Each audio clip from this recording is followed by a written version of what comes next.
have now I'll take officially that. started recording. No YouTube. Hello, YouTube. Just doing some last minute stuff. Okay. Hello, Tube the View. I need a test subject. You Someone put sit their on I recommend someone the Coast. someone put their token on this map. Okay. I know it's Give me a black. second. I know it's black, but Yeah. I did it. do you see anything? No, I see absolutely nothing. Okay. So the update button is not how you update. Is not how you link the tokens. Gotcha. Hey, my token has hit points now, though. Yeah. All of your stuff should have hit points. All your stuff should have vision. It's just that. Why can't I? Okay. Am I supposed to hit the updates? I press on the update default token, and I'm assuming that's how that turns into this. Or,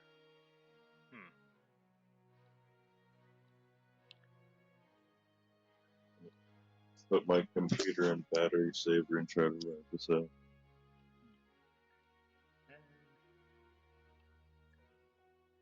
Just waiting on 2 people to get into game. Yeah. I was just like completely asleep, and my cognitive function for yes must be up early. You're the one who wanted to play in this game. Well, it's fine. It's just, you know, it was sort of like that scene from the one Call of Duty game where he gets knocked down the stairs and he's like so. I am currently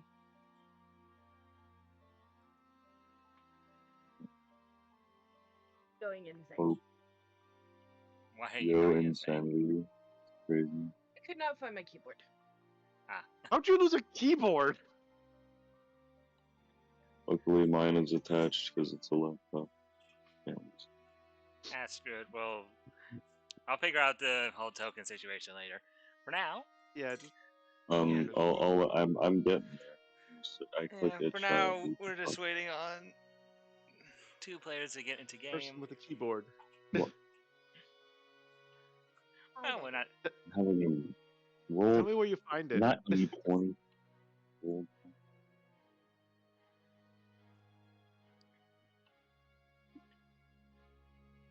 Because I've lost my headset before. I've never lost a keyboard.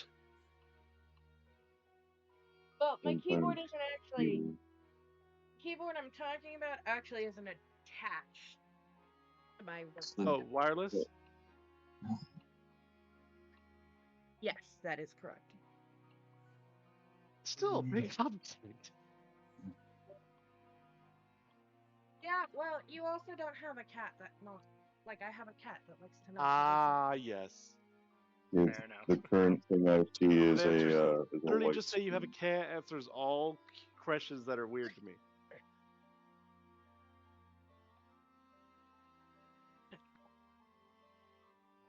What's the room's name again? Blood and Deceit. Okay. Give me just a moment.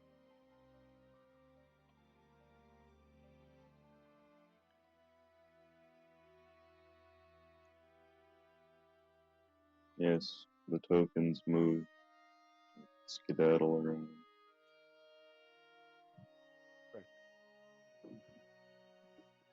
Okay, we're all in game. Hello and For welcome. the- That's what I do have the most HP. Hello and welcome to the next iteration in my D&D addiction, where I've made Yeah. yet another campaign. Blood and cocaine. Another one. Would you say that you're suffering from success? No, I'm suffering from needing a lot of D&D. But regardless, I am your humble dungeon master, GZ, and with this gang of misfits, we'll get to see the horrors and potentially deceit and blood of Hallows. But enough. But we can get to introductions later. For now, some story.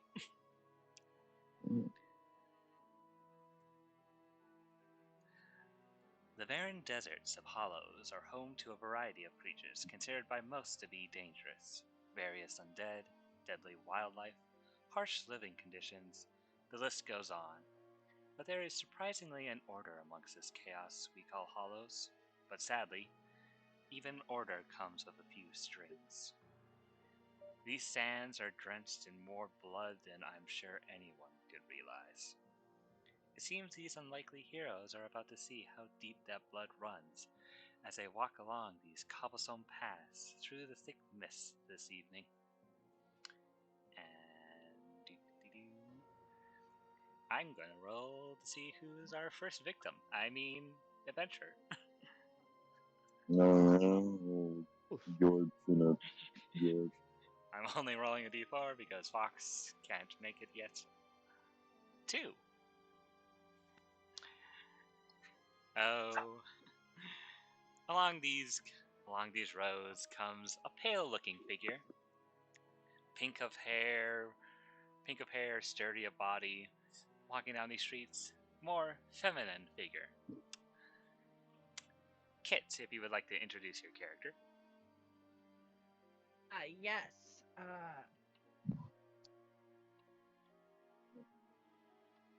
The darkness map. My character's name is Darwin Dew. She is a tall young lady, rose gold hair, thin figure. She's rather clueless sometimes, but quiet and reserved.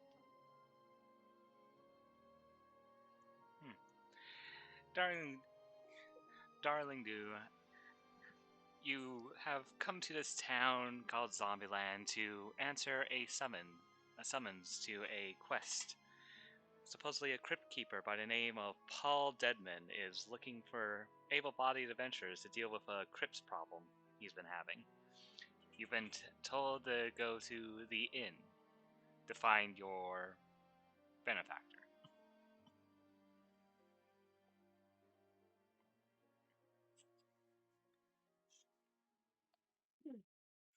Yes. She would explore the town a little bit, looking throughout the ins and outs, trying to see anything that would be helpful or useful for her. Make a Her partner, benefactor. Let me see.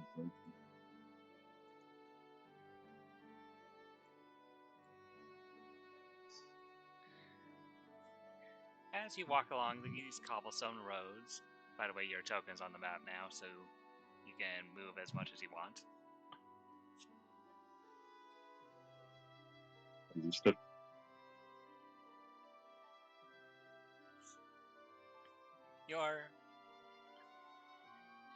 As you look around these cobblestone roads, you see a sign that says on it, "The Chattering Skeleton." You see, it looks to be an inn of some nature. You see the sign over here.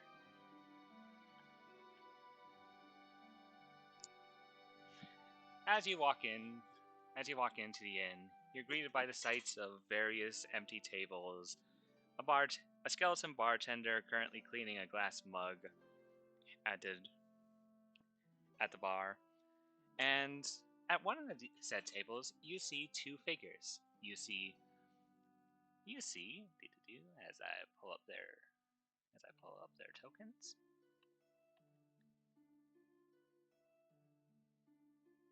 These two individuals. A dirty-looking skeleton in dirty clothes, with a shovel on his back, is sitting at a table, staring down the bottle of a drink. Next to him, you see a padded outfit-looking gentleman with brown clothes, and a flaming head, and a flaming skull where his head should be. Look at them both. Nod. Go sit at our own little table, just observing. everyone. And with that, we'll go to our next individual.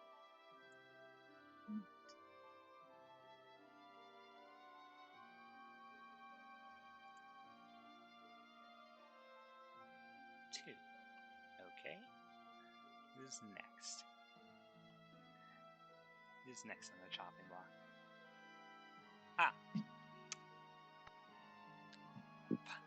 Padded footprints along these cobblestone, along this cobblestone road. The mist getting in your eyes.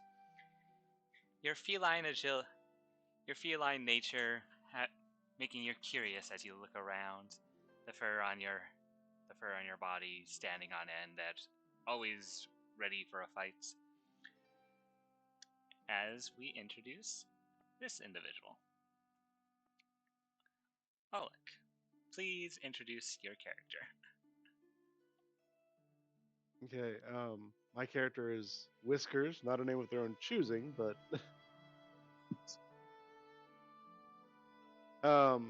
they are a shifter in current form. Originally a more feline in nature, so they do have like cat ears and hair and such.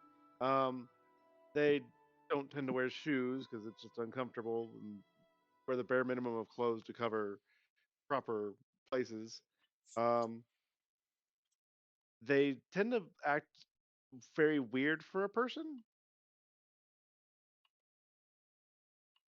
Would be the best way to describe them.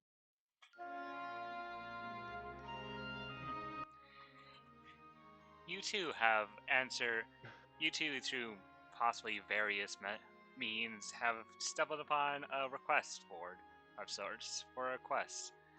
A crypt is in need of some cleaning out, some ravenous undead, unlike the normal inhabitants of Hallows. You have been tasked to meet of Paul Deadman, currently somewhere at an inn called the Laughing Skeleton.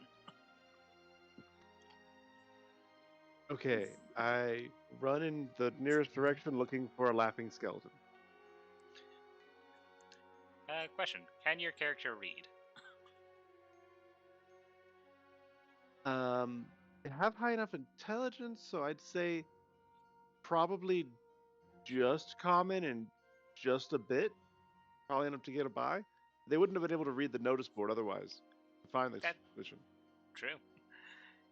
As you run up, you see over in this direction a sign that says Laughing Skeleton.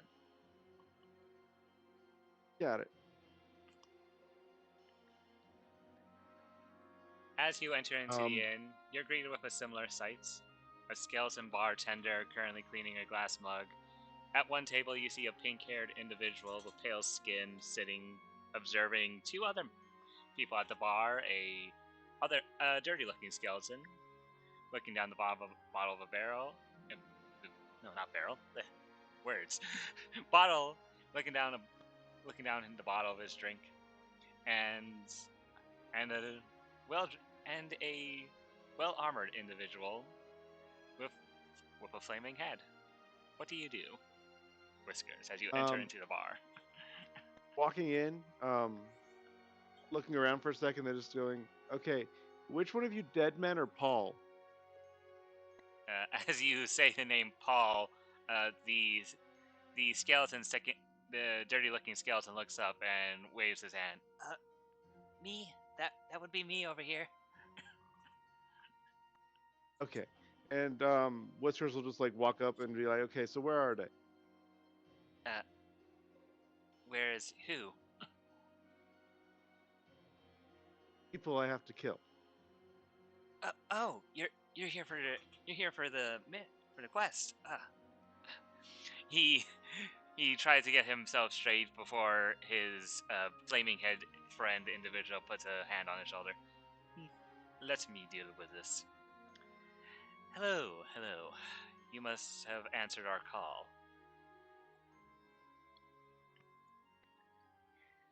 Yes. So which dead men are you? I am I am merely a friend of the Deadman's family. My Whiskers confused, just assuming that they called themselves dead men because they were undead.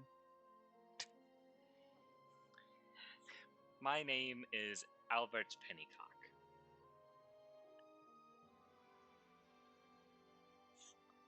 Okay. Mhm. Where are they? We can get to the brass tacks later. For now, we are waiting on more individuals to answer this summons. I believe we got some notifications that a few individuals will be joining us today. Oh, okay.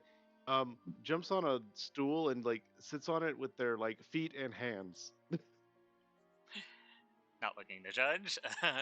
Paul Deadman and the one now introduced as Albert is just waiting, biding their time, as for the next individual.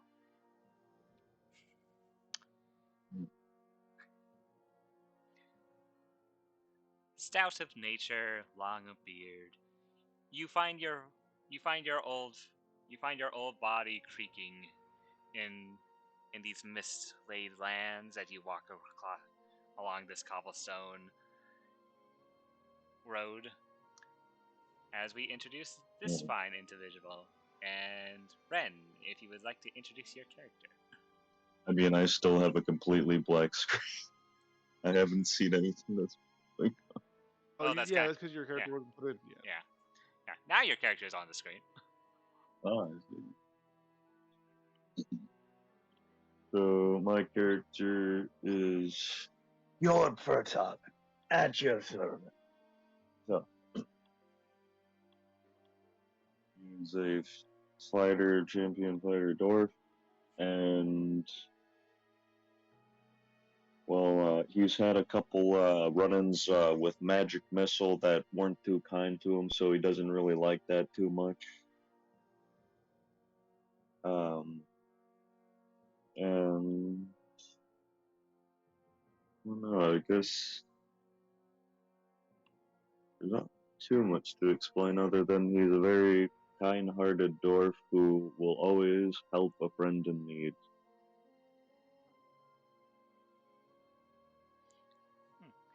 You find yourself you find yourself also here at the answer of a Mr. Paul Deadman, looking for someone to help clear out a crypt filled with feral undead, currently nearby the town of Zombieland. You were told to meet in the Laughing Skeleton. Yeah. So, okay. I would like to do roll perception just for like the immediate area. Okay, roll a perception.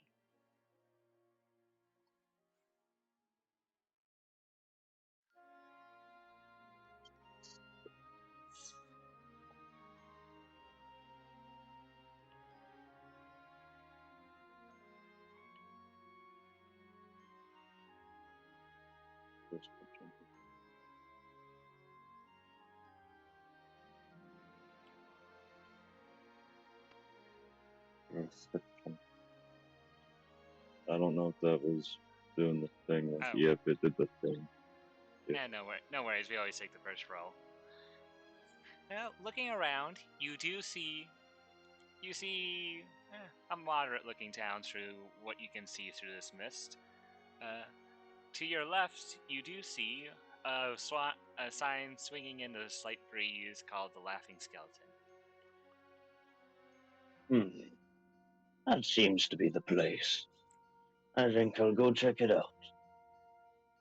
As Georg takes his short legs over to the inn.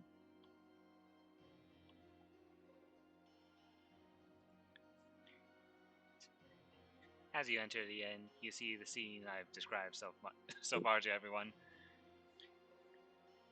Except this time you see a feline individual currently sitting cat-like on a stool nearby a dirty-looking skeleton and a flaming head individual. Georg darts his eyes around the bar. Or, well, is it a bar? Or an inn bar, yeah.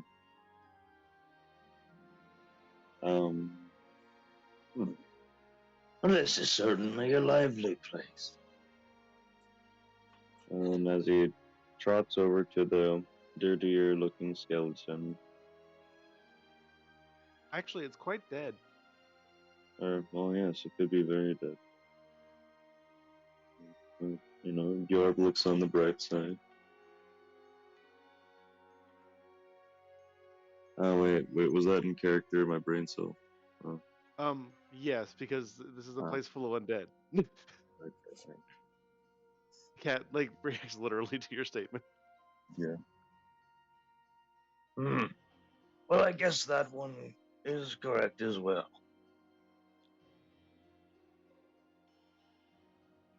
And I take it one of you must be Mr. Paul Deadman.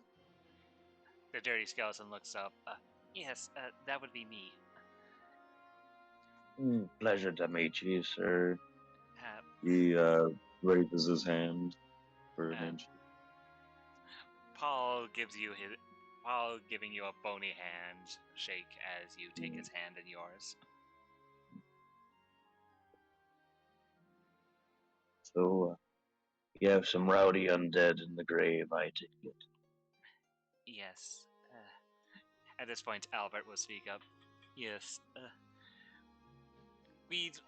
Instead of repeating ourselves over and over again, we'd like to wait until the rest of the party, rest of the people who have answered our call are here. I believe we're waiting on. Well done.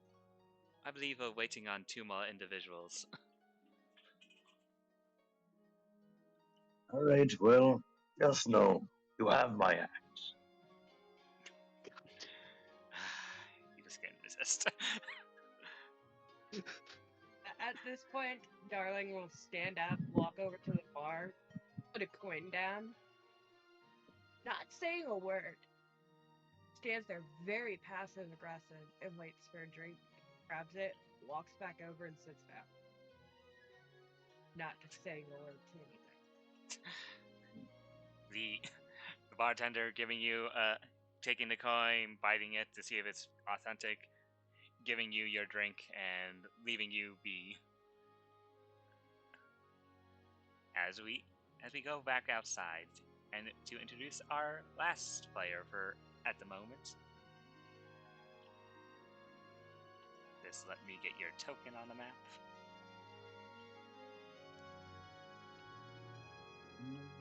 And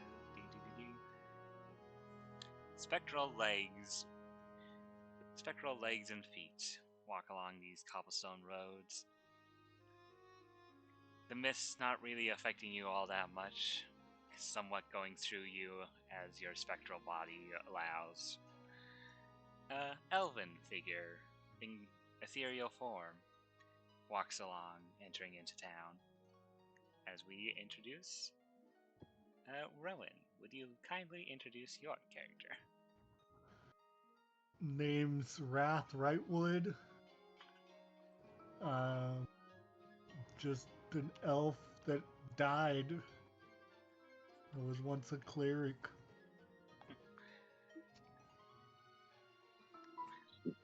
You too answered the call of a Mr. Paul Deadman.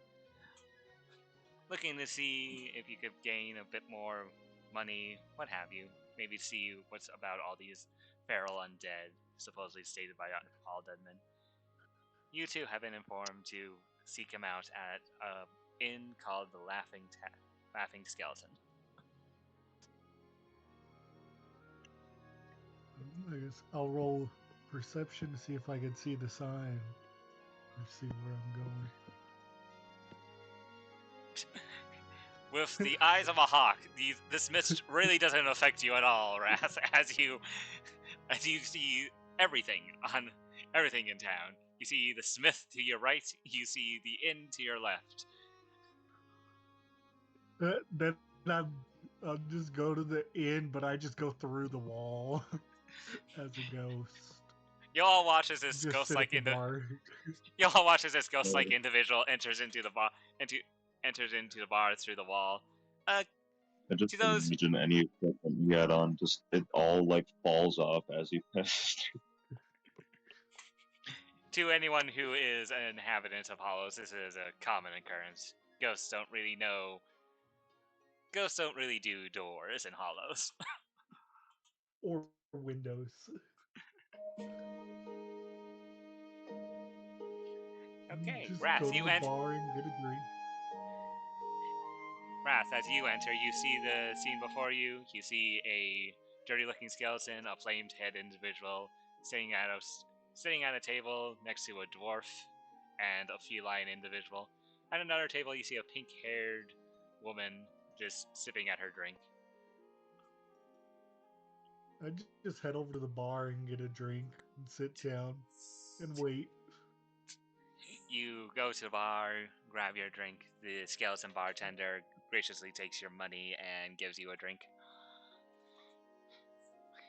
The flame head individual, who has introduced himself to Albert to most of the other party, looks over at the other two. I would believe you two are the last ones, I would hope. He says, looking towards Darling and Rast directions.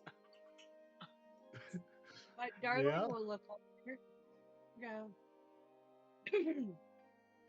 Hello, I am Darling. I got this notice, and she'll pull out the paper. Yes. Come. If you're here for the quest, I'd rather us not have to constantly repeat ourselves, and I would rather not have to shout across the bar, he says, motioning to the empty bar, where no one would really get disturbed. She looks around and she says, "This says 5. There's only 4. Are we missing someone?" They must have been lost in transit. Regardless, for now, I think we can manage with just the 4 of you. I have already introduced myself to a few companions here. I am Albert Pennycock. I am a friend to Mr. Paul Desmond here. He has come into some issues with his crypt. Feral undead coming alive in his crypt, running him out. Your job is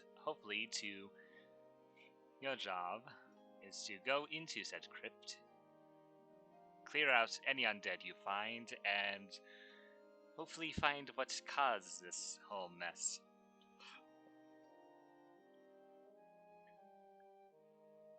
So they're going to go clean up somebody else's mess?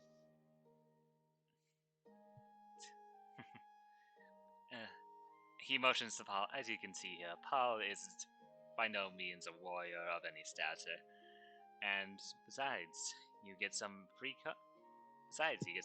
coin in it. We are willing to provide 5,000 gold pieces to the whole lot of you.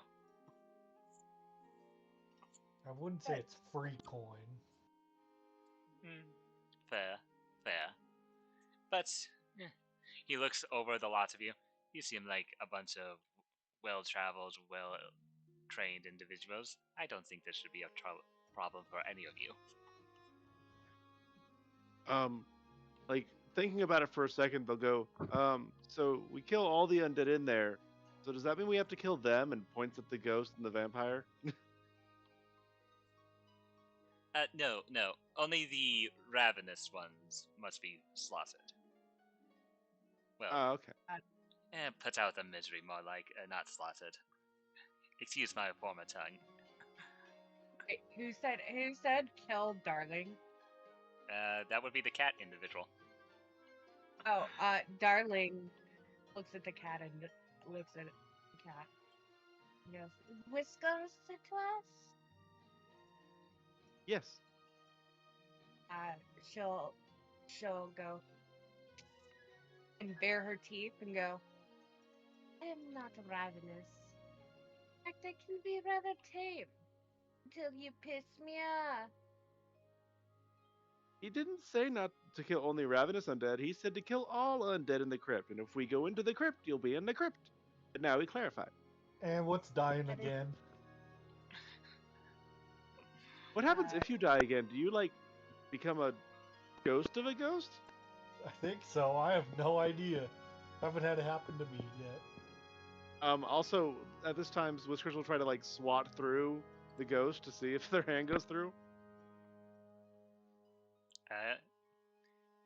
If Wrath so wills it, he can make it so that your hand can go through him. Yeah, we'll just let it go through.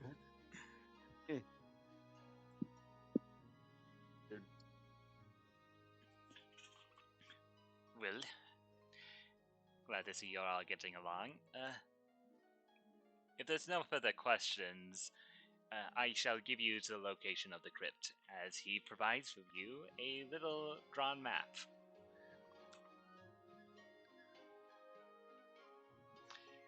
There's the outside portion of the crypt, then there's an interior for it, and then there's an inner sanctum where some forms of mass are occasionally held. The crypt acts as a somewhat church in some occasions. Oh, wonderful. Thank you. At this point, Paul will speak up. Also, if you're in the crypt, can you see if my wife Jennifer is okay? She wasn't with me when I was ran out by those crazed individuals. I just want to make sure she's okay. Do you know what was she wearing and what does she look like? She's a ghoul, so she's very. Her skin's very tight to her body. She usually wears dresses. Sometimes very beautiful dresses. She also has long dark hair. Well, sir, I'll definitely keep an eye. As will I. We'll see what we can do. Thank you. Don't hit the one that responds to Jennifer. What Thank if they all respond to Jennifer? Whiskers seems lost in thought on what to do with that situation.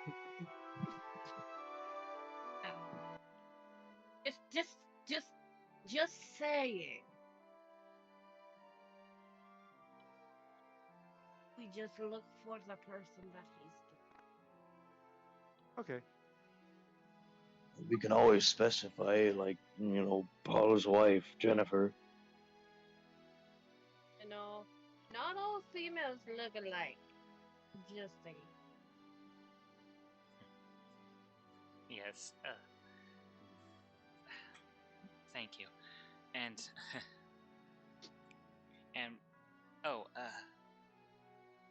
I also left a little supply crate out there. If you find it, it should have some provisions to help you with this task if you need so. A couple of potions to help you along your way. That's nice. In the tomb or like outside the tomb? In the outskirts of the tomb. It should be in like a wooden chest. I made sure I couldn't bring it with me. I was chased out far too quickly. You need us to clear out the crypt. Yes. Find your wife and retrieve your supply crate. Well, retrieving the supply crate's not really part of the mission. I'm just saying that there should be, if you find any when you find trouble there, there's a few health potions I believe in that crate that can help you out.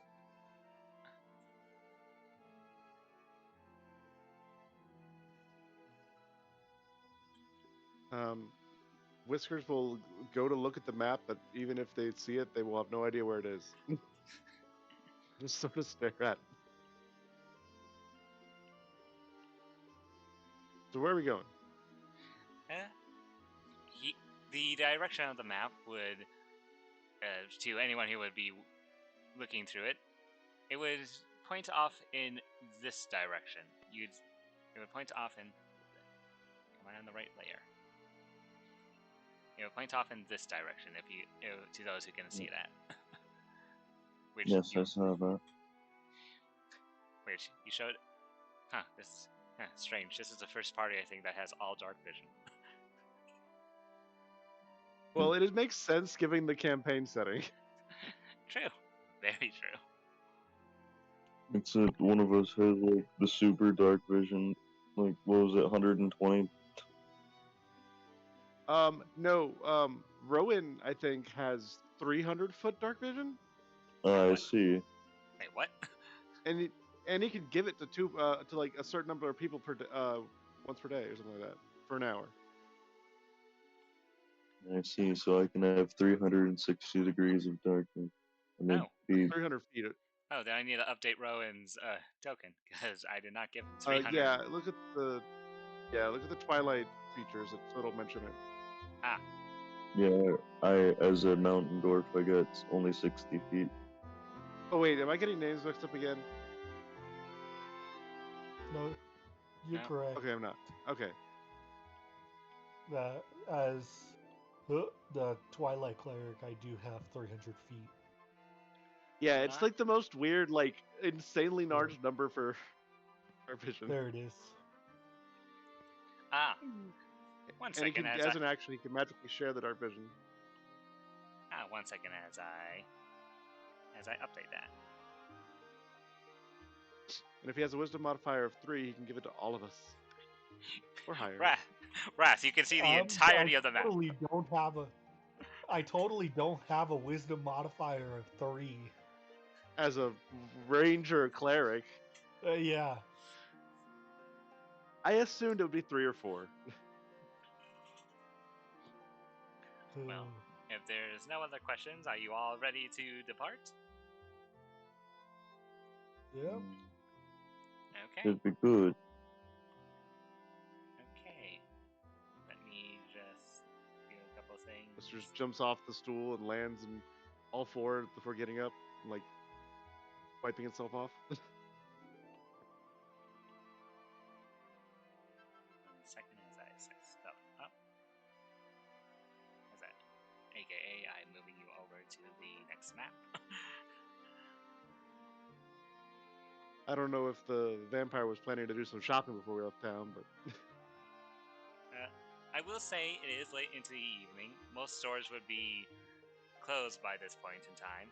You do see a few stragglers walking around, but besides that, nothing much in activity in town at the moment.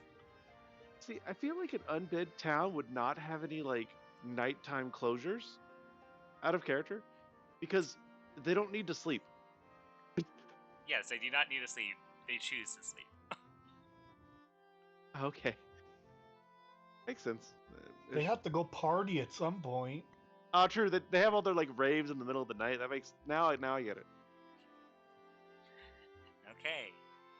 As you This all, house over here just like has disco lights. as you all head out, walking along the cobblestone path. Walking along the cobblestone path, you find yourself looking at a stone archway with a metal cage door in it. Stone walls line the exterior, and you can see various gravestones in the sand as you walk up to it. As I move you over to this map.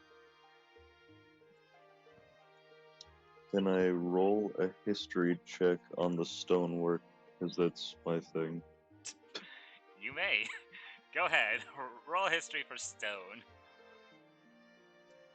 Yes, rock and stone.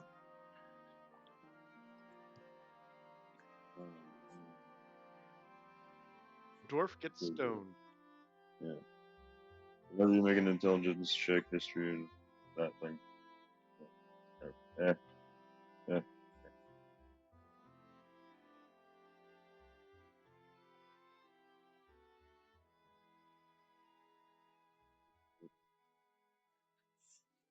So 6 plus your intelligence. I love This- that. These lands are unfamiliar to you, Yorb. This stone is uncommon. Does not seem familiar to you at all. Not even adding +4 more to that, making it a 9. Yeah. That's the No. thing. Well, you rolled a nat 1. That's Yeah. It's pretty cut and dry. I You just couldn't basically even had an recognize it aneurysm as a trying to rock. understand it. It didn't You even see- look like a rock to you. I had an It might be plastic. aneurysm instead. You don't even know what plastic is. It might be plastic. So seeing that we're close to the location, Whiskers will just start like running up to the gate to see if it's open. Whiskers, as you run up to the gate, you all hear the sounds of undead groans. As I'm gonna need you all now to roll initiative. Look, I knew this was happening, but I had to do it. As I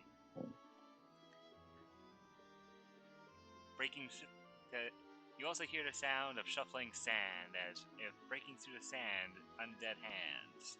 For those who can see them.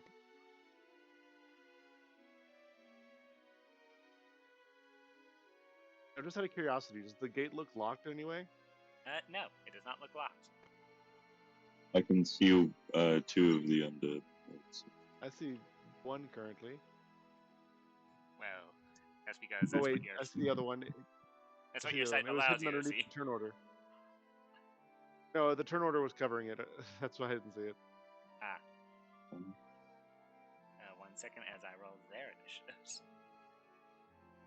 Yeah, I can see all of You can see everything. them. Yeah. You can are the see, best- except you are- through walls. Except through walls. True. You can't see through walls. You can see the universe. Yeah, you can walk through the walls and then see through them. Yeah. Hey, I saw that movement. Darling, go back.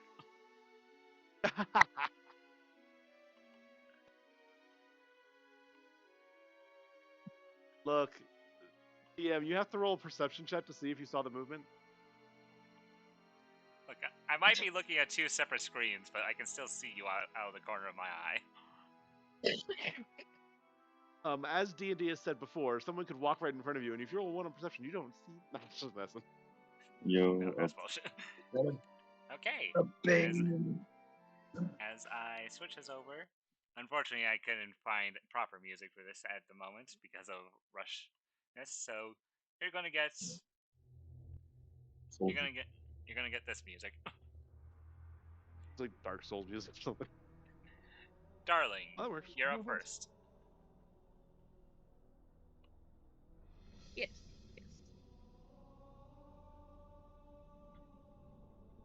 Darling Nailed it. will take movement. 1, 2, 3, 4, 5.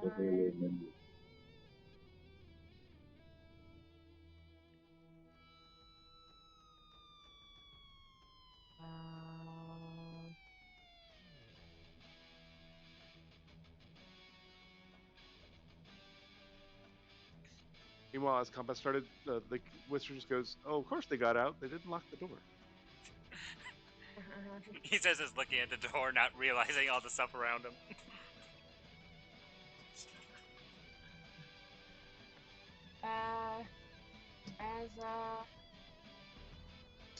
I do not know how many I get. So give me just a second. For what? Eldritch Blast? I believe you're not. I believe You're it's level based 5, so you get 2. It's based Oh. on your You get character 2. level. Then never mind. Yes, you would get 2 if you're level 5 for a warlock. All cantrips scale with character level. Ah. See that? I did not know. That way, there's certain like classes can get cantrips without even being any caster levels. So Yep, I'm gonna attack this guy right here with 2 blasts. Okay, make your shots.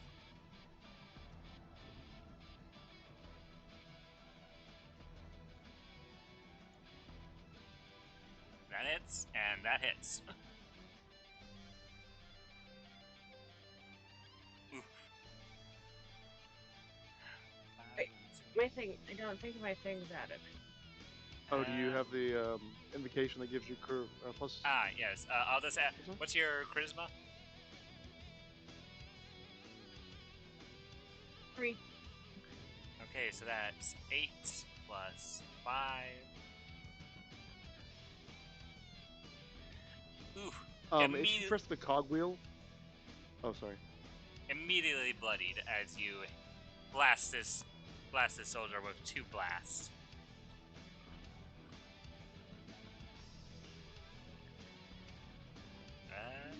Next up is actually that fallen soldier's turn. He does not appreciate the fact that you just blasted him, so he's going to get up in your business. 5, 10, 15, 20, and he's going to make,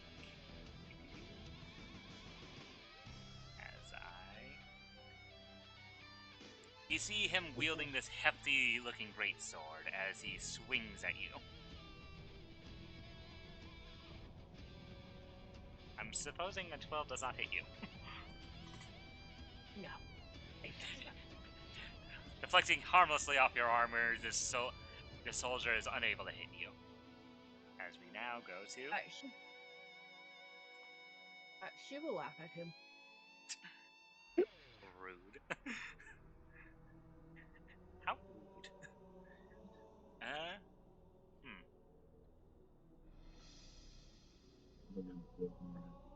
So there's one cannon one that I can't see. Interesting. This one...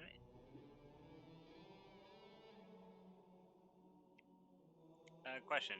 Who can see over here? Only the guy with 300 feet. No, I can see that guy. I can see him. Oh, okay. Okay, so only one of you is going...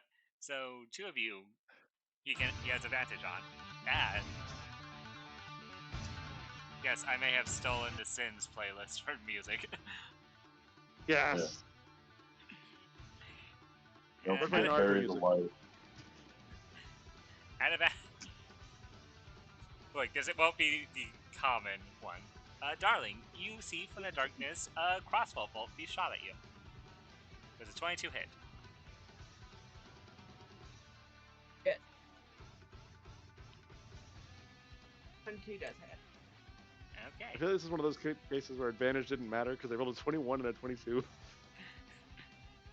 You take 4 points of piercing damage plus an extra point of piercing damage as this crossbow bolt hits you in the shoulder.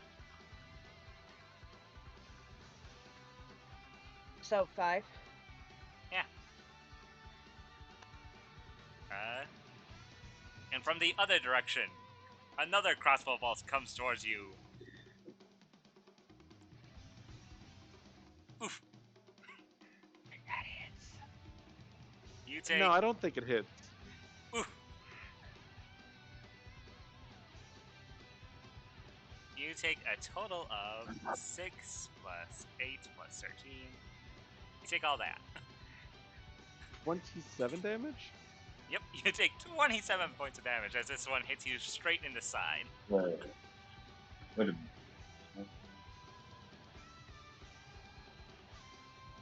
Oh yeah. I miscalculated with my brain for like 2 seconds. Oh, it's me.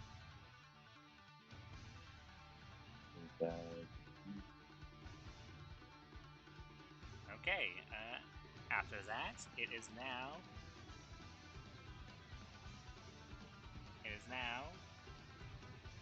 you're up.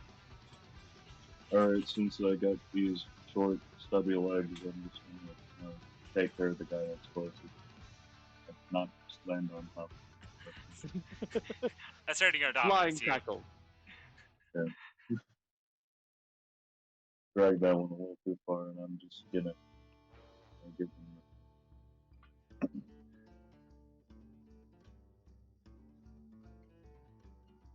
Dorman, stop! Ooh, that hits.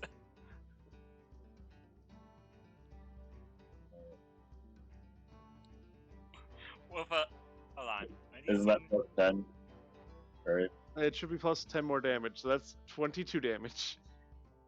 Actually, that's doubled because these things are. You find out immediately that due to your bludgeoning nature, these things are very weak to bludgeoning. As you decimate this creature. I see. I turned him into goo. Bone meal. And as you kill this creature, you find his body is currently crumpled up in front of you, blocking your way. I see. And for my, I guess it would be bonus action.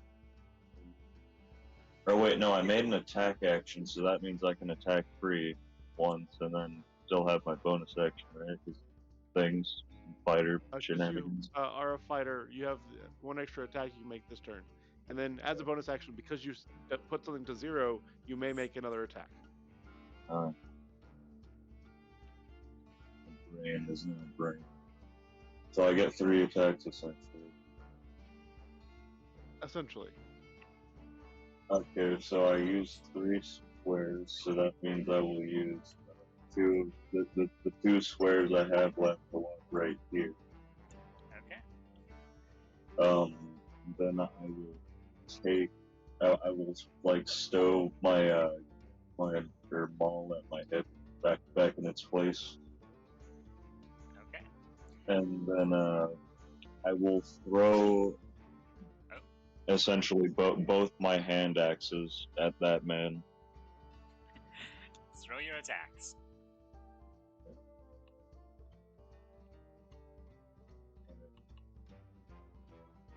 So, because these aren't melee attacks, you don't get the -5, but you also don't get the bonus damage.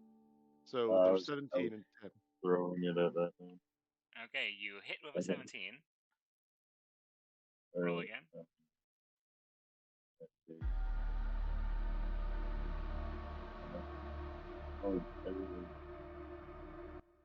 And does that hit? That also hits. Both your hand actions. Yeah, both of those hand actions hit right square into this creature.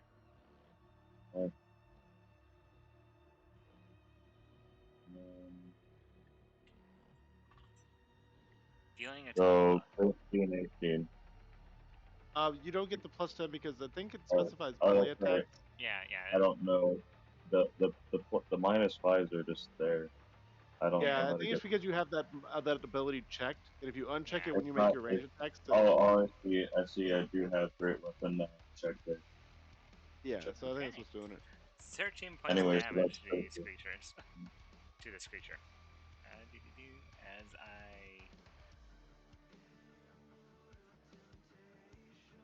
As I was referring to him, correct? Yes. You do a decent chunk of his health if you hit him. Up next, Wrath, it's your turn. Alright, I'm going to move to right there, and then on this guy in the middle, I'm going to cast Toll the Dead, and he has to make a wisdom save. Okay, wisdom saving throw. Is not that wise. 13? Trying to find it first on the list. I got so much. You're a cleric, what do you expect? Yeah. Let me. I know this is.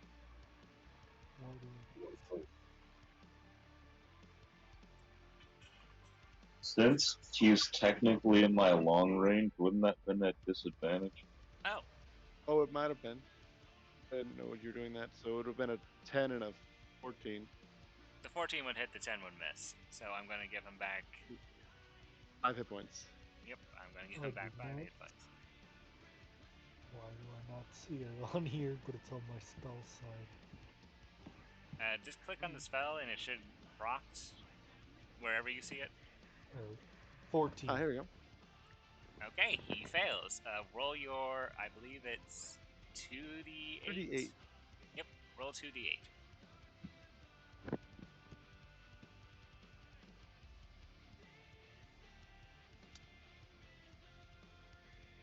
4 4. damage. You all hear a resonant bong come from your west as Wrath runs up and casts a spell. And that'll be my turn. Okay. Whiskers, you're up. Alright, Okay, set so up I the know you query prepared all those animals for me. I turned into a giant hyena, which isn't on that list. Do you know the stats off the top of your head of a giant hyena? Yeah. Also, you could just search it in the thing, but let me just search it real quick. Yeah, but I know the stats. It's more or less the same as the lion and stuff. It just has more hit points. It has 45 hit points, so that's just why it's.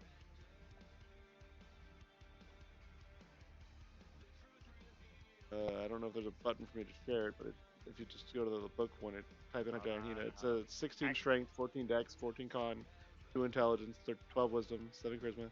Actually, I actually have a way about this.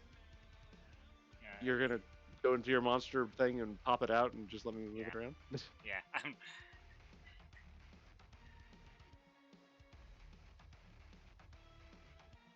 Sure.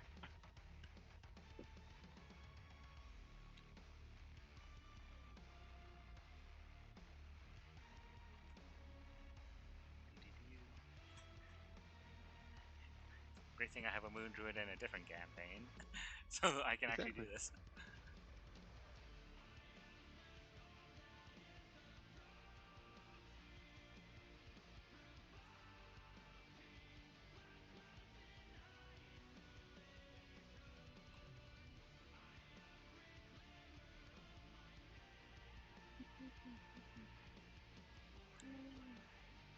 As I move this character over to this campaign.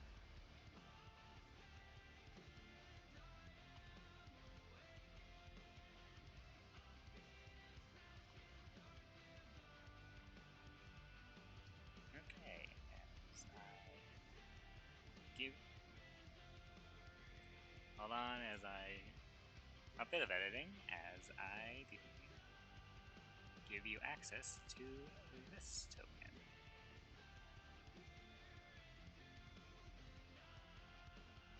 You should now be able to see Giant Hyena.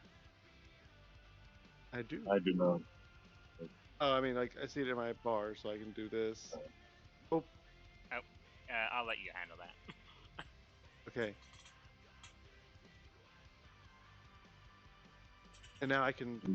Oh, it doesn't let me move both at once. Yeah. I can move both at once. Yay! Yeah, I'm just overlaying them so for vision things you don't have to change much or anything. I move over here with my 50-foot movement speed, and I make an attack. Can I make it from the hyena's stats? You should be able to. I think so. Right. I'll make it on the uninjured one. That hits. Okay, and then I go back to the hyena, and do damage, which should just be 2d6 plus. Well, you can click on the bite and it should do the damage for you. Oh, okay, cool.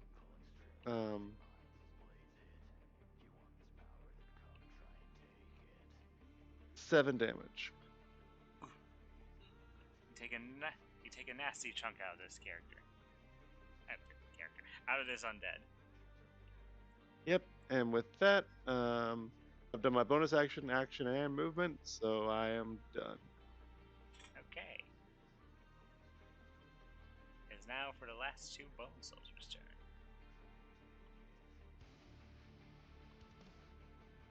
As I update his HP. Okay. Next bone soldier. He sees this ghostly individual and runs up to him, making a great sword attack against you.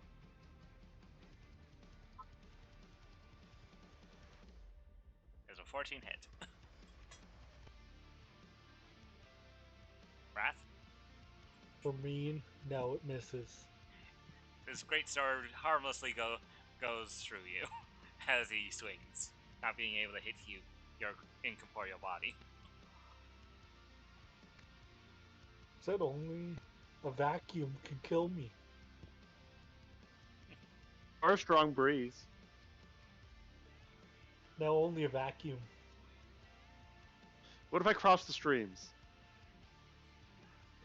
You never cross the streams. Before we get sued, this Great Sword attack is coming towards the hyena's face. Can I hit this one? Okay. I can hit this one! Yes. I can't hit a bear, but I can hit a hyena.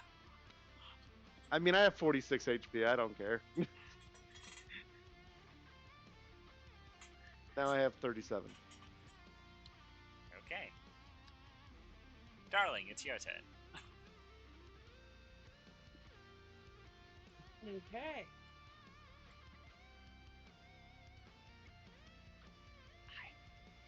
Dude, I Yeah. love you, but I can't do anything with you at my last. Attacked by cat.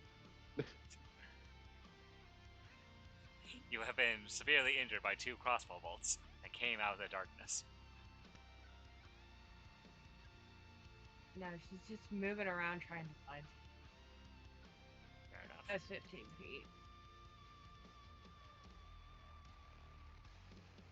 Move another 15 feet. Yes. No, they're right here.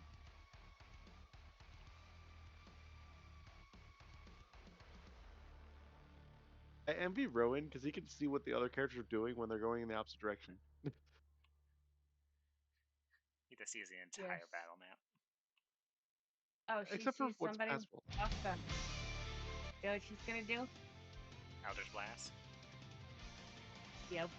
The staple of all warlocks. All paladins using their trusty Eldritch Blast. Yeah. Yeah. Just the Make thing they do. Make your two shots. As we're graced with. Well, one blast misses, the other one hits.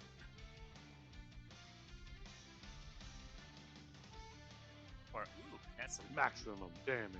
I thought a 9 hit. no, a 9 does not hit. Oh. If so, then that 10 of yours would have definitely had to hit, but no.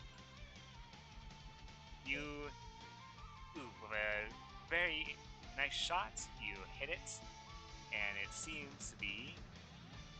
Is it bloodied? It should be bloodied by now. It is 8 plus 13 is 20.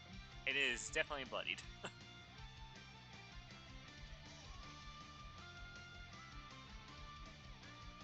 It is definitely bloodied after that one good shot of yours, darling. Anything else on your turn? Nope. Okay. It's now the Bone Arbalist's turn. That one, not appreciating the fact that it just got shot back at, is going to shoot at you.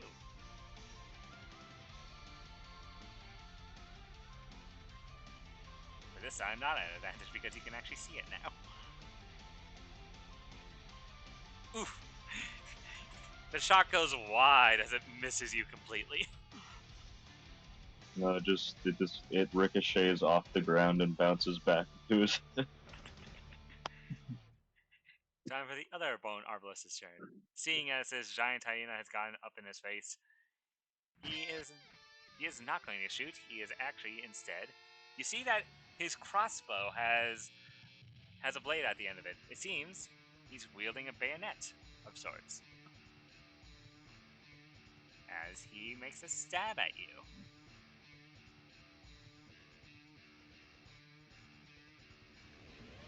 Hitting with a 21.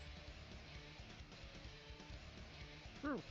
You take 3 slashing damage as the bayonet cuts across your hyena skin.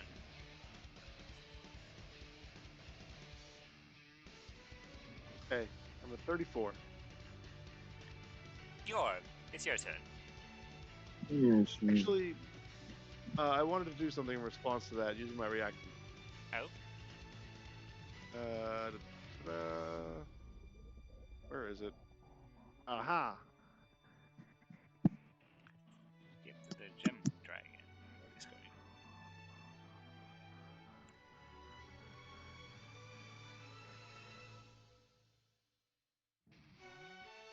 I must make a strength saving throw, it seems. Yes.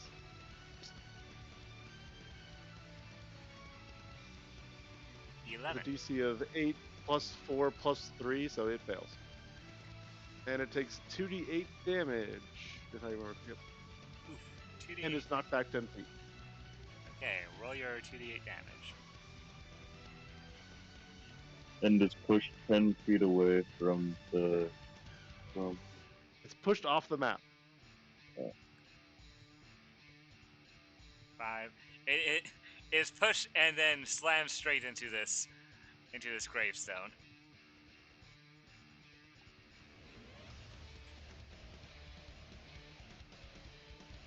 Curses, Okay. I didn't push it off the map. Yorv, now it's your turn. You see a Yeah. very injured crossbowman off in the distance.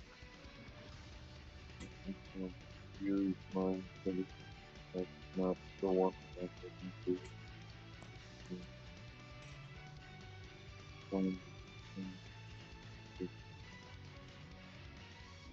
One attack.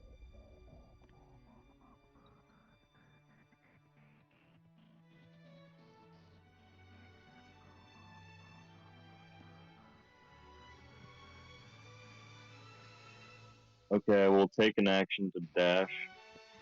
Okay. So another 25 to make it essentially over. So, or well, 20. I can extra force.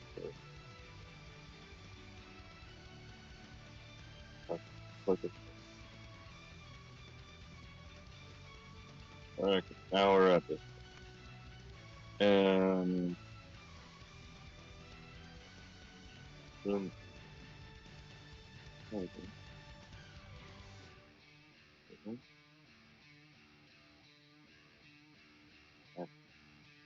You run straight up to this creature. Not trying to right click.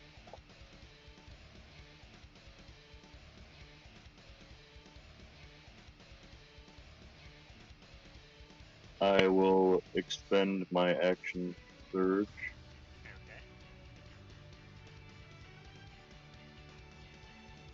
Okay. And then just give him the old slam. Do your slam.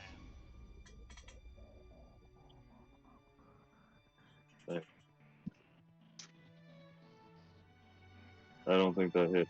Nope, you whiff. Do you have another attack?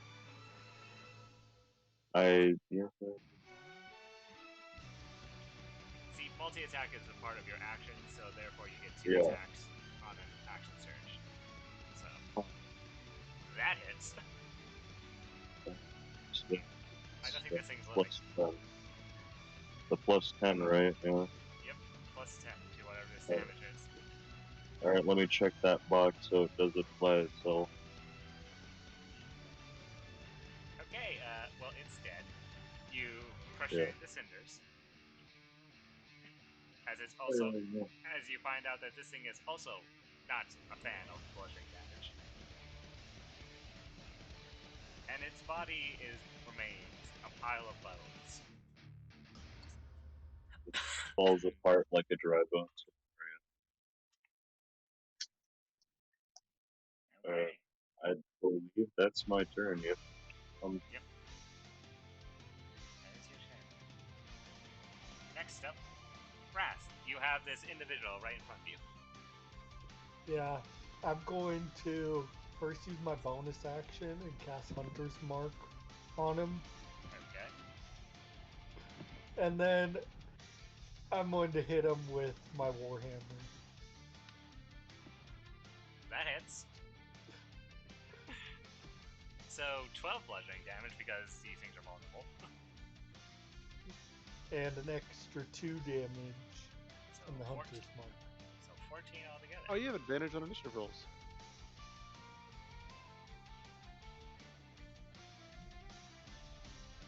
I'd be able to pick up my hand axe. Yes, you easily pick out the hand actions of this creature. Yeah, pick the book. And that is my turn.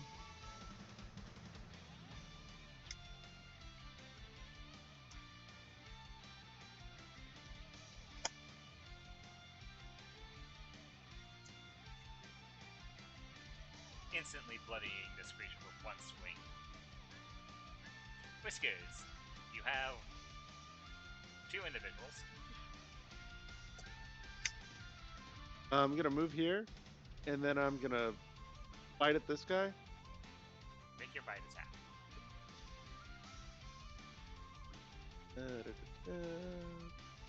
Bite.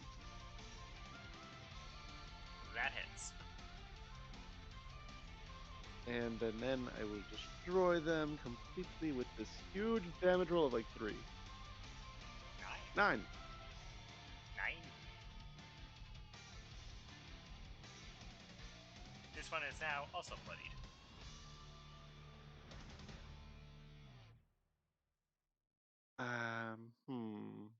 Do I want to do anything else? Nah, I don't want to rage. I'll rage later. Oh, my turn. Okay. It is now. Which one of these bone soldiers' turn is it? The one in front of you, Wrath, is not appreciating you, so he's going to slash at you. There's a 15 hit. Nope. Once again, Swing and a miss. Once again, he can't seem to hit you just right enough in order to hit you. This other bone soldier is going to go after the hyena. And slash. Sure. 14. Just hits. You take 11 slashing damage. Okay, I'm at 23. Yes.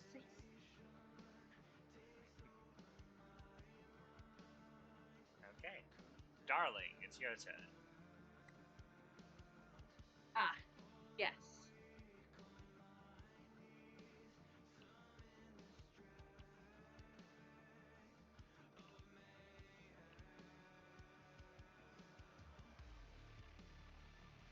And she'll just move back over.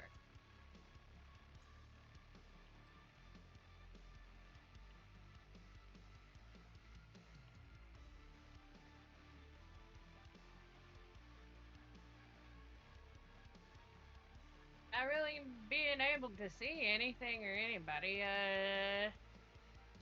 just, ignore movement, dashing as her action. Okay.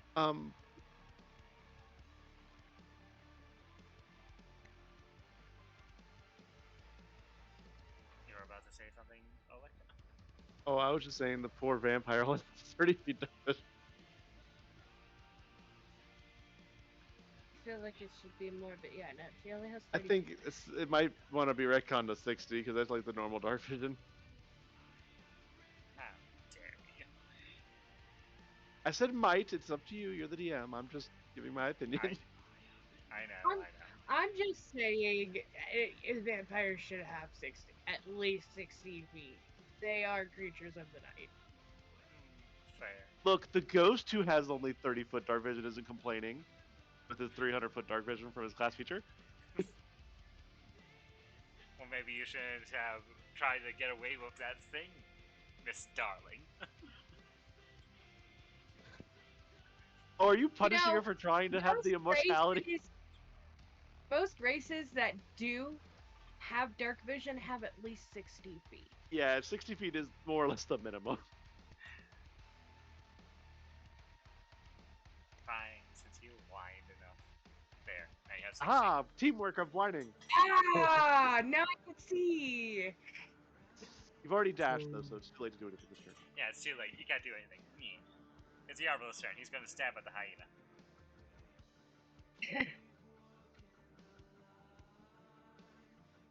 I miss. Misses. I somehow miss. I have 14 AC. It's not bad. Yeah, it's not missing a bear level so bad. Oh, it's because I'm a barbarian. I have my con and my AC. Oh, That was no. Even Okay, just so doing that I'm just immediately using action to dash because, I'm too far away from everything and short dwarf legs can't do anything. 25 feet movement, Yes, making its way. it's a 25 feet skill issue. Making its way downtown, moving slow. Yeah, walking.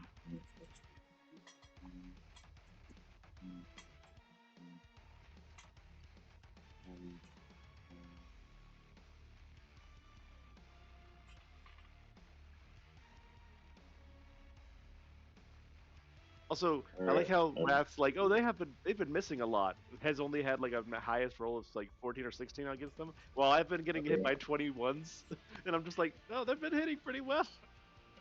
My AC is 18. Oh, I know, but they've been rolling 21s against me. They would have hit anyone on this part in this group. Yeah.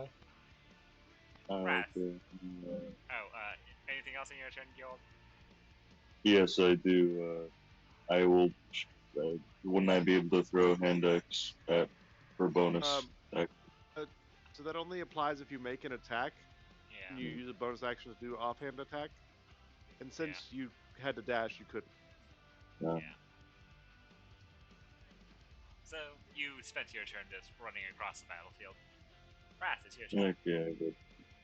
I'm going to take one step up, not leaving range, and do Cure Wounds on Darling Okay, cast your Cure at Wounds. first level.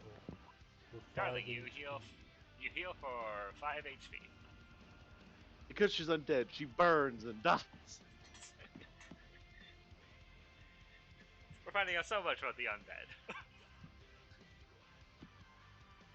And Alright. that'll be my turn. Hyena Whiskers, what do you do? Hyena Whiskers, Hyena bites the one with the gun because the bow because why not? Okay, make your bite attack. That hits.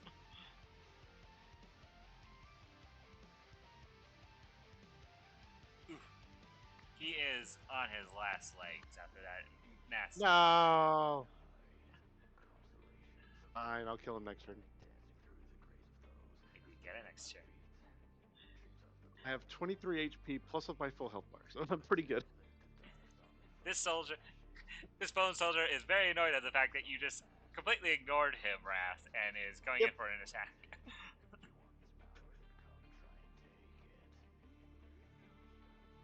Finally, no, I missed. Still unable to hit you somehow. He is very frustrated, this skeleton. He's rattled. This one is going to take a swipe at you, Hyena. That hits. Yo. Yep. You take 9 points of slashing damage. I'm at 14 hyena health. Okay. Darling, it's your turn. You were just healed by the ghost. Ah, yes. Yes. Very nice. Gonna step around here. Give my friend a helping hand. As I attack this guy. Attack. What are you Yeah. attacking with?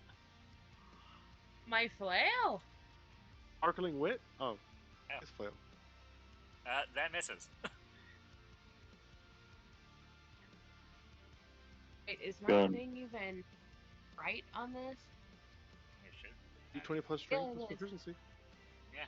20 plus strength.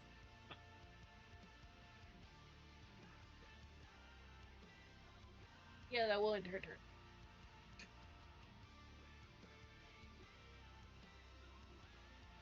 You made your flail attack. Anything else? No, that is all. Okay. It is the Arbalest who is barely alive's turn.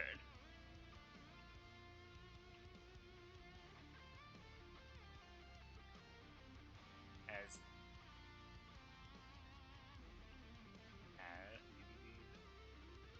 let's see. What's he gonna do?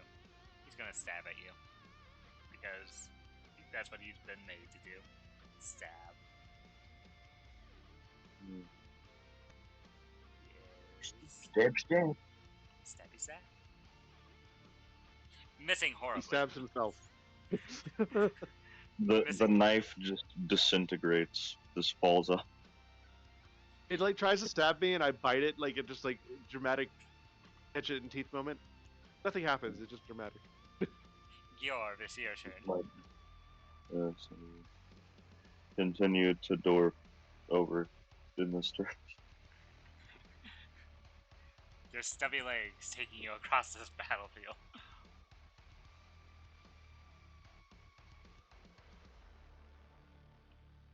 Out of character, I recommend sharing your dark vision with these two next after this fight. Okay. I was already thinking doing that. Yeah. Okay. Why, you don't like having a little dark vision? Oh, I'll take it Well, I too. mean, I would just say make sure that they get I'm okay with 60 feet of dark vision. I could see the guy coming up when I was walking. It's just like I need to be in range. Can't Yeah. reach. Okay, that's 20 feet, so I'll just yeet my hand axes at him and fuck him up. Okay, eat your hand actions.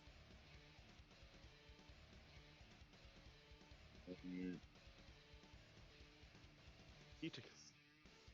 And this would be regular because it's not a melee attack. And obviously, it's not a great weapon. That That's hits. one. It crits actually. Oh, no, it doesn't. It's Oh, not yeah. a nat No, 19. oh, no, That's not a no. nat 19.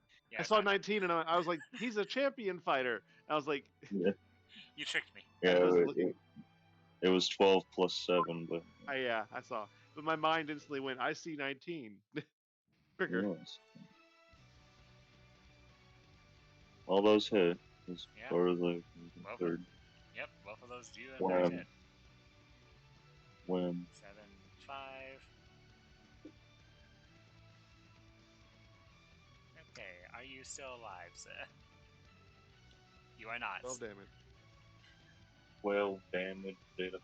You do just enough to finish this one off. As Wrath and Darling, you see two hand axes come out of nowhere and hit this guy inside.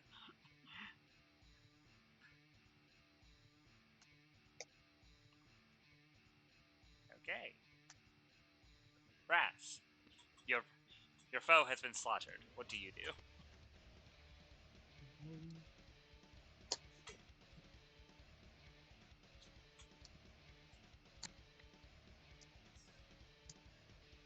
We'll just do. Yeah. We'll do Toll the Dead on the guy Okay. here Not this one? again. Or which one? The one that's almost dead. Aw. Okay, Oh. fine. You can steal my kill. Oh, Yes. The Arbalist. Okay. Yeah. Wisdom save. I hope it passes its wisdom save. Nope. It did not. Nope. Nope. Well, I- it probably won't matter. Roll your 2d12. You can roll low. See, Right. I tried to get that one Nope. down to low health because when I finish someone off, I get to make a bonus action attack. That's a hyena. Out of character, you didn't know, and I couldn't tell you. Oh well. It's dead. Yeah. Yeah. Hi. So what if those were both nat 1s and he did 2 damage? Would he still be alive or not? He would still be alive with 1 HP. I see he only had 3 HP left. That is my turn. Hyena, you hear the sound of a bell as you look over and see the Arbalist crumble into a pile of bones. It's I your looked turn. for a gong. Is there any gong anywhere? No. Okay. I had to check, because if there was a gong, they'd probably think that did it. I will do what hyenas do and bite. That hits. That Oh, definitely critical. hits. That 20. And then I will do damage. Hiya. 23 damage. 23. How do you want to kill this We thing? hit them hard. I bite at its neck, and its neck separates from its head as the body collapses, and now I have a head hanging from from my teeth. You ravage this creature's poor body as it falls to the ground, a pile of bones. As that ends the initiative.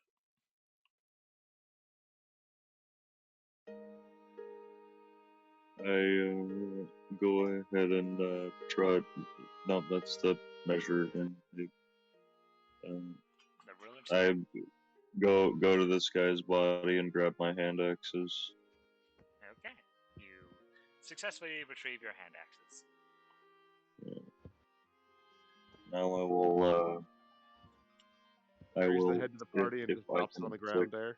I will go over here to this chest and open it. I'm assuming, or is that a gravestone? No, these are all gravestones. These are all gravestones, Georg. As you walk over, Okay, like, can I examine the stonework of the tombstone? you may. As you're doing that, hyena whiskers, you wrathing darling. You see this hyena just bring up the skeleton's head up to you two, spine still intact. Just drop it. Nice. That's interesting. So that's an 11 because it's plus the modifier again because of the stoneworking thing. You can or tell whatever. that this was. You can tell that this was made out of a fine granite. You actually see inscribed on this gravestone the name Fetcherson.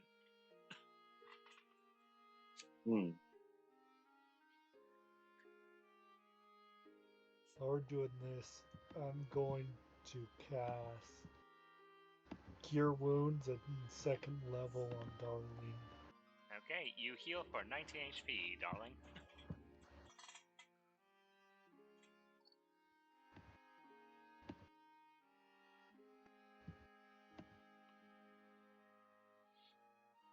Okay, with your foes vanquished, what do you do, party?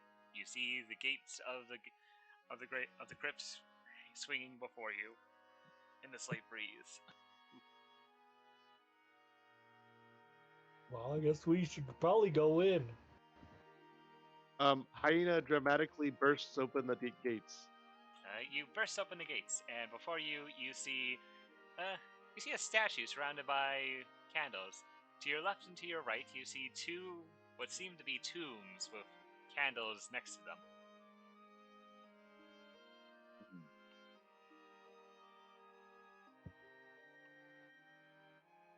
Confused hyena noises as they just look at the rest of the people, not sure what to do. Also, I'm going to give the 3 of them the 300 feet. Okay. Vision for 1 hour. For 1 hour. Let me just quickly update all of your tokens so you have that. Because bullshits. Twilight clerics are universally disliked by DMs for some reason. Gee, wonder why. This isn't even the reason though. There's the other reason. Moonbeam. They can give temporary hit points. I'm still a hyena. Why are you taking my hyena away? Because I need you're giving the hyena vision. Well, yes, and also you. Okay. Hold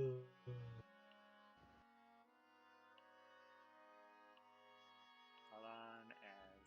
Now you all have 300 feet. Aha. Now you can see what I see. Do you see what I see? God dang it. Ren, why I did can we show have the you same a whole brainstorm? new world. Or Disney. I want to go look at the statue with the candles. You see 4 illuminated candles just before the statue. It seems to be the statue of some creature of some kind. Hyena Whiskers, you approach this tomb. You see a locked door before you. Yeah, Darling's gonna follow the hyena. Okay, Are we splitting the party already? Wow. I just Well, can't that was escape. fast. I can't just escape it. Everyone just keeps splitting the party. You blow out this candle. Yeah, blow out the other one too. Okay. I'll just remove those light sources from the map. Yeah. Do I recognize the creature on the statue? Make a nature check.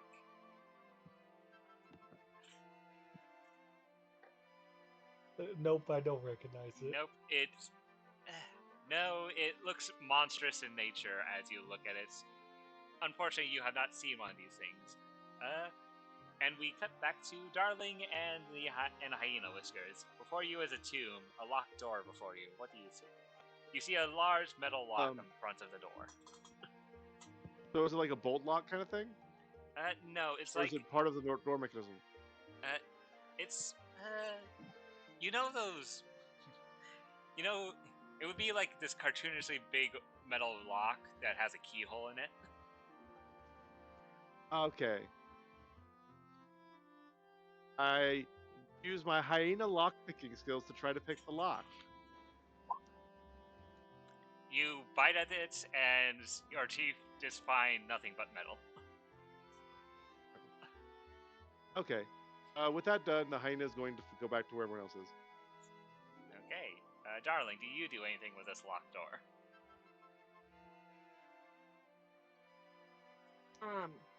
Back. No. I'm literally just following around the hyena. Okay. Just following him, because he's trouble. What? No, Hey. I blow You're out more the one candles. that wants to go out. Don't hiss at me. What'd you find over there? I'm Hyena gonna, It was growls. locked. I'm gonna, Locked door. The locked door? Couldn't open it? I'm I gonna, think you bit at it, but that was it. I can always stick my head through it. See what's on the other side. Go for it. I was trying to perceive this, is this a chest or is this just yes, like a... Yes, Gyorb, you would actually remember Paul Deadman stating something about a supply chest. First, just in case, I touch the chest with one of my hand axes. You test the chest, and nothing Okay. happens. Okay, then I open the chest. Okay. Gyorb, as you open the chest, you find inside... 1 second. You see 5 potions of red liquid. You can assume from what Paul told you, these are all potions of healing. Yorb shall relay. Hey, everybody. I found some healing potions that Paul left for us. You scream that out across the crypt area. Brass, you go Yeah. up to the... You go up to the locked I'm door. gonna stick my head through it and see if I can see what's on the other side. As you stick your head through it, and inside you see, actually, you see inside an armor. You see inside a heavily armor-looking skeleton currently snoring. I'll back out and just quietly leave. Hold on. Before you do, this is what you see. Oh. Alright. Yeah, I'm going to just back my head out and quietly sneak back to the party. You also saw while in there, you did see what seemed to be some pile of gold littered around the area. Alright. I'll go tell the rest of the party what I found, see if we want to go in there. I appear to have double of my inventory, which is strange. So, I looked through the door. There's a big skeleton there, but there's a lot of gold.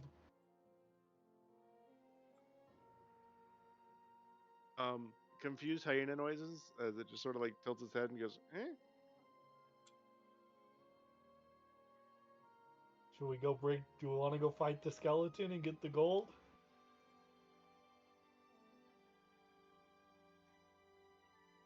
The gold. Darling, I would want you to make... Actually, Darling and Wrath, I need you both to make a religion check for me real quick. Also, I'm blowing out all the candles. It's like, also, I'll go over to where the potions are. I won't take any because I don't have hands, and I'll just blow out the candles. Making more work for me, I see how it is. Sort of, yeah. Also, it's just something for the hyena to do with the Darling, like cat brain. Darling, you wouldn't know this, but Wrath, you would definitely know this. Occasionally, the dead are buried with some belongings of them. Sometimes gold is one of the said belongings. You can figure that the gold that's currently in that crypt belonged to whoever, The assumedly, skeleton. yeah, who assumedly the skeleton was. Well, I'm assuming that that isn't the crypt that we're supposed to find.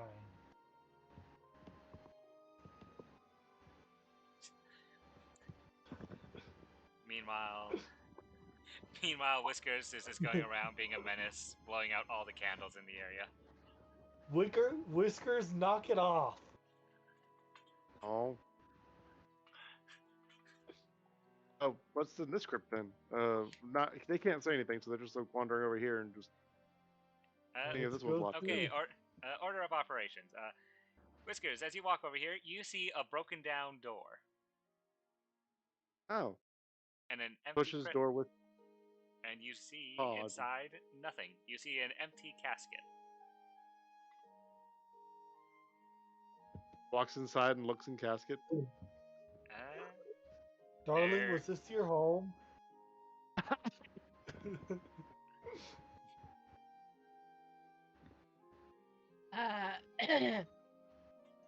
Darling looks offended. And is offended. It's an empty casket. Is there anything in it at all, or just completely Nope. empty? It's completely empty. You see an empty casket and a bunch of rubble where the door was blasted off its hinges. Okay. Wrath. Yeah. Wrath, as you get closer with your passive perception of being a ranger, you can tell that whatever broke down this door came from the inside of the crypt. Well, two. Then I make an investigation. Actually, Yorv, as you walk up, you seem to find the crypt in which you're supposed to find. You see a large stone building with a red roof. Long in nature. You find a wooden door out front, leading that you would assume leads into said crypt. However, actually, with your now gifted insane dark vision, you also see behind you a pile of dead bodies, and you start to see them rustle.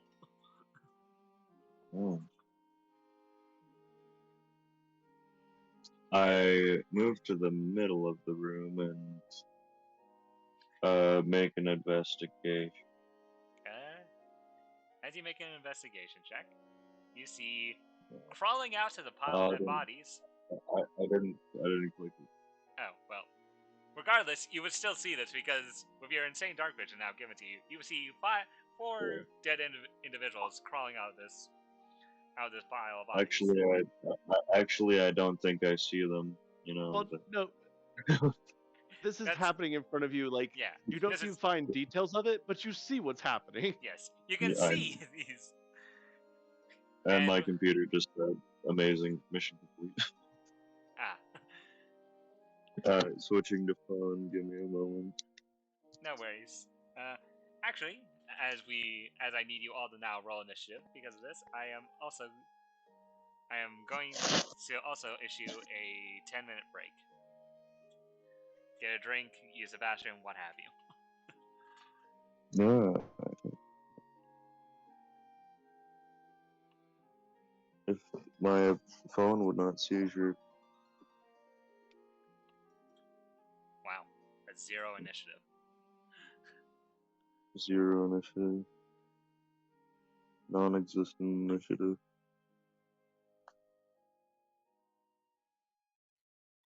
You can't even initiate.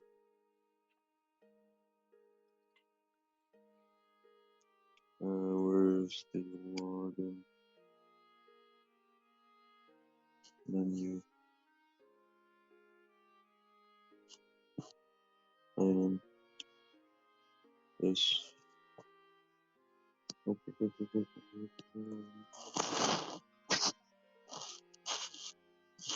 Alright, my name. Jesus. You all apparently are ready because you all just rolled a 19 apparently on your initiatives. Actually, Phil, Matt has advantage on his. I haven't rolled anything unless you rolled for me. I just rolled for you since we're currently in the middle of break. Just thought it'd be easier. Okay. Nice. Ugh. 10 minutes to give some people some hearing breaks. I know there's a lot of audio stuff going around. Yes, I'm finally back to the game via phone. Nice. Which will be an experience, I suppose, very limited, I think. Yeah. See, I would stream, but I know for a fact my Wi-Fi would go and murder me if I tried to stream right now. Yeah, that Yes, makes sense. oh god, jeez. Yeah, one screen takes up my entire screen. I can't even see.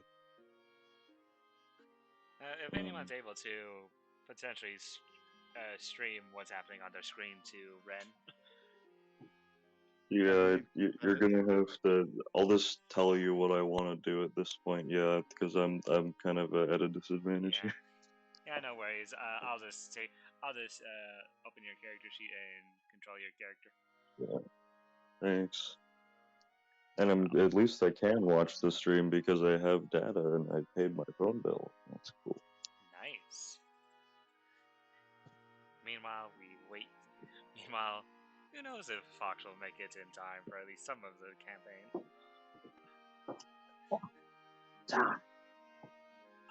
Who needs a fox? We have a hyena. Nice from Foxhound. Snake. Snake. DM puts light source on us to make it easier for vision. Hyena puts out all light sources. Right? Twilight Also, Cleric makes it so then everyone can just see regardless. So it doesn't matter if I put light sources in. Well, true. Also, even like the hyena has dark vision. the way the dark vision is currently shaped from the stream, this kind of looks like the UK flag almost. Because they're like in the dead center of the room, right? Yeah. I find it hilarious that apparently Kitsune, at least according to Fox, Kitsune do not have dark vision apparently. So he's going to be the only blind person in this entire group. Well, except for 1 hour a day. I mean, can't Wrath only give like 3 people? Up to his wisdom modifier. Which is 3, I'm pretty certain. Then one of the 3 of us who have 60 feet dark vision won't have 300 feet dark vision, so. I mean, yeah, I would totally trade. I don't really care.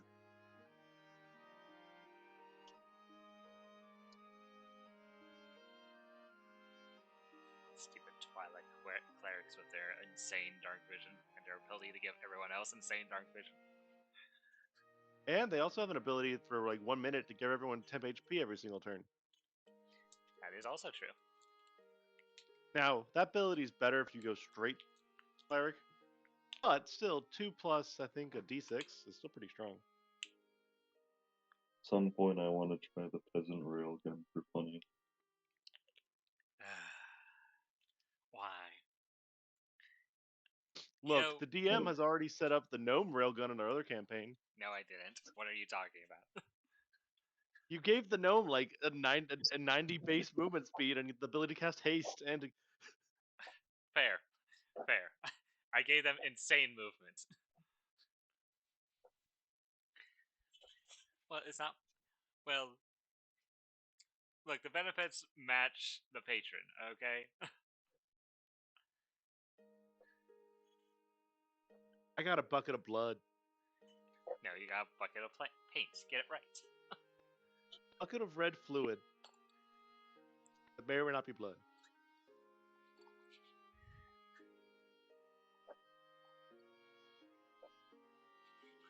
I still love that there's a 0 initiative on here. These zombies are not dexterous, I'll tell you that much.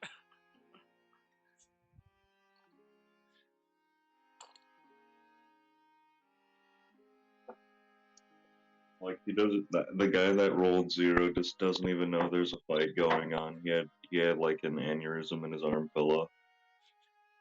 Like he's just trying to pick up his head that rolled away. Yeah. As he's crawling out of the pile of dead bodies.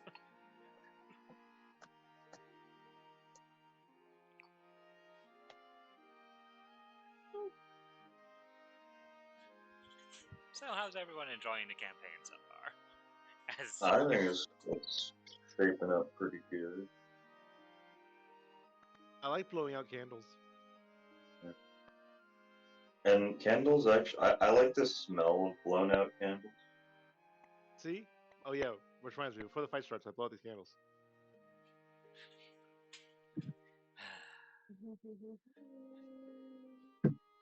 I'll just remove even more assets that I've added to this map.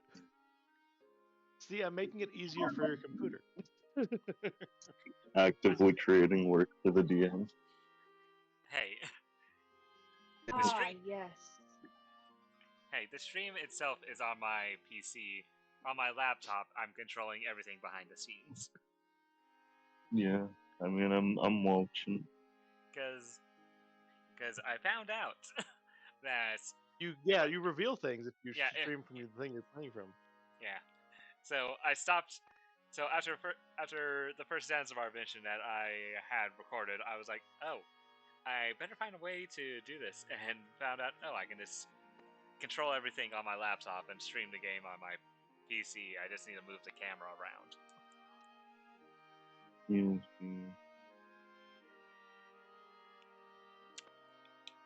Oh wait.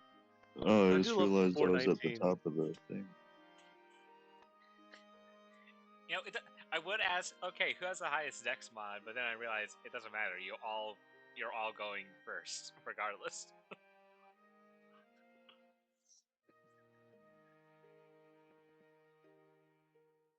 Yeah. I know I got a plus. I think I chose a 14 index, or am I mistaken? You have your dex is a 0. You have no initiative. It's a straight roll for you. Same with Darling Da. Wait, because I'm a champion fighter and it's a 19, does... Your initiative does not crit. Yeah, critical initiative got... I mean, your initiative deals double damage. Makes perfect sense. I was double ready. Also, isn't it only like rolling a 19 on an attack roll, not like a 19 Yes, in it general? is 100%. Oh no. I'm just making sure. Skills can't crit. I'd like to think. Say that someone had advantage on initiative. You have advantage on initiative, yes. Yeah, you would roll twice. Because you have the sword, the warning weapon. Oh yeah. Which says you get advantage on initiative. Oh yeah. I so you can't completely be. forgot about that. And none of us can be surprised ever. As long as you're in 30 feet of me, if I remember right. It's something like that. Okay, it's been 10 minutes. Is everyone here? I am still. Darling? I am here, but you know I'm working. I have to go step out and grab something from the living room. Also, I'm Gives it glad 10, this session falls on a day off. gives 10 minutes. Doesn't take that 10 minutes to do whatever they need to do. Sad. I did. Well, yeah, you did. I'm talking about... working. I'm working. I told you. Anyways, it will take me like 30 seconds. I'll be right back. Okay. You know what? Since... Yeah, it's within 30 feet for the Great Axe of Warning. Yeah. Regardless, I think I can still start combat because Gyorb's up first. We all go first. Yeah. Okay. Gyorb, you're So, first. Well, you can all decide how you want to do your initiative, I suppose. But could you move the screen up a bit so I could see the goobers over there? She can't because she's not here. I see. That's the stream. I will just say that currently, right now, the nearest undead to you is currently 50 feet away from you. So a dash away. Yeah. Okay, so I will move my 25 feet in that direction. Just the 25, not a dash. 20, 25. Okay. You've moved your 25 And feet. then, that guy, I guess it would be to his right. That's like slightly forward. Could you measure that real quick? Let's see. Yeah. 20, 25, 30, 25. The two in the back are 30, and the two up front are 25 feet away from you. Okay. Or well, one of them said 4 squares, so wasn't that 20 feet? Or was that, did I misread that? If there's 4 squares between you, it's 25 feet away. But if it's 4 squares and you touch them, then it's 20 feet. Okay, I guess I'll just throw some hand axes at that guy that's most forward. Okay, I'm going to throw your hand axes now.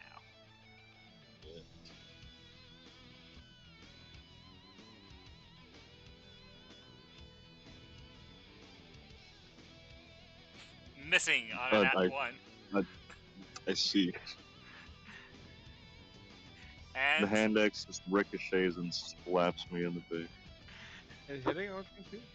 Yeah, you hit with a 22. Dealing. Wham. As you throw your hand axe, you hit this creature square in the head as it crumbles to the ground. Nice. Oh god, they don't have any health. Ball that up with. Oh god, they don't have any health. That means there's something up. They just keep spawning from the pile. Gyorb, anything else on your turn? I guess that's it. Okay. Darling, if you're back, it's your turn. If not, then it's one of the other two's turn. I am back. I told you, it would only take me like 30 seconds. Well, you're back, so it's your turn. What do you want to do? Also, do either of you make any sort of noise that signifies that there's undead? I guess since Gyorb saw them first, he would just yell out before throwing hand axes, which I should have said. You'd probably be like, "We got corpses a moving." Oh, I can go in that direction. Yes. Also, I delay. DM. Yes. Darling will. Oop. That's also something I need to get corrected later. Darling will go ahead and do the most unexpected thing ever, and cast Eldritch Blast up against that man Cast your Eldritch Blast. twice. That hit.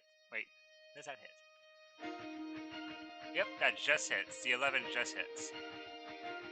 So, double the damage. How much HP do these things have? With 2 blasts, you scatter this one into a piling heap.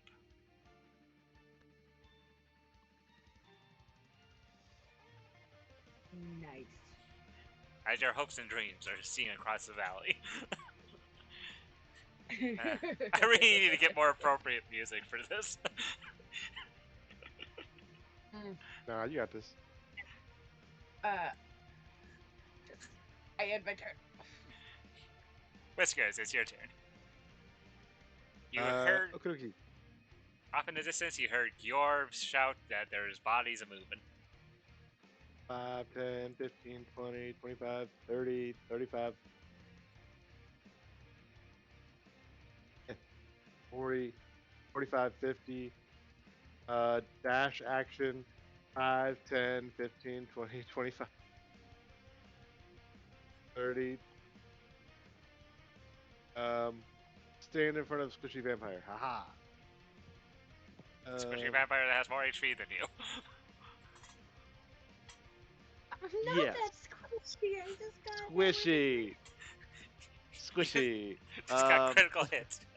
That's all it is. The hyena can only speak in hyena, but for some reason it laughs at you as it moves up here. I mean, hyenas And you have some meaning that you can translate it to Squishy. Darling would like to use her reaction and give him scratches.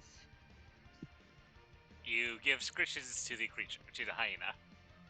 How does Whiskers Hyena react? now, and Whiskers enters rage. Okay. Bonus action rage. Wrath, it's your turn.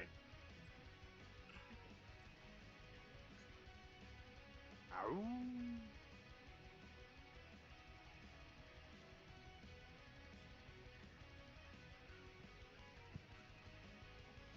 Wrath has died.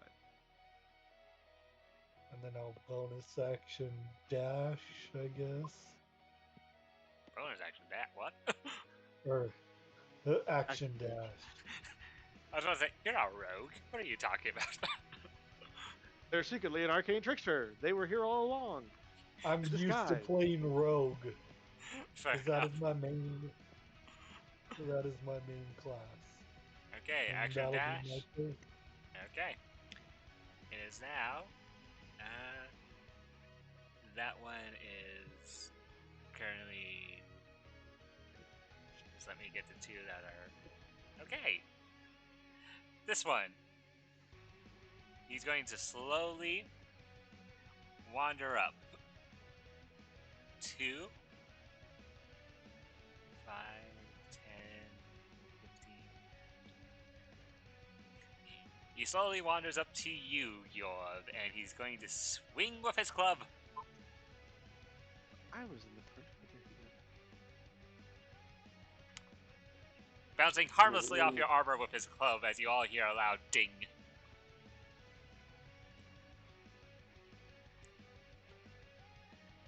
Next up, this one who has finally retrieved his head from the pile is now walking also up towards Yorb.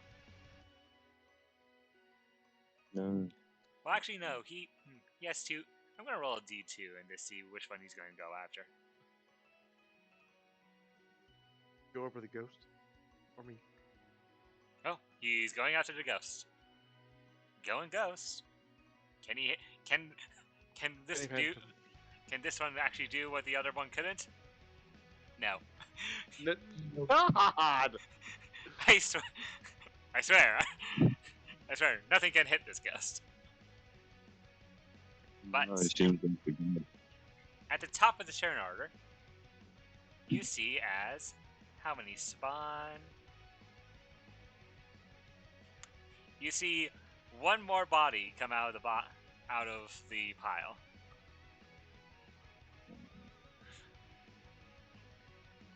Starting the description of the orb in the character description. Yorv, it's your turn. Yes. Yorv, I want you to make a history check for me. Okay. Right. I'm in control of Yorv. I make the history check for you. I Yeah, forgot. what's something you can't do, real quick? What? Yeah. Jesus. That's initiative. Oh, No, the no, zombie, okay. yeah, I was rolling the zombies initiative. Hold on as I roll Gyorv's history. Never mind, Gyorv. You don't remember anything. What else? What do you want to do for your turn? Well, I mean that's an 11 technically, but. Well, it's not for stone. Oh, it's not for stone. Oh yeah, that's right. My brain. So, I'm just gonna hit him with the maul, with the great weapon. Yeah, Okay. yeah, the -5, and then if it hits +10, you know.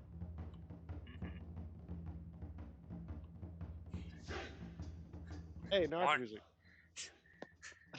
Wrong campaign. Naruto campaign's the other one. Hey, it's again. That does not hit. You have a second attack. Okay, no -5, just regular, normal. Okay.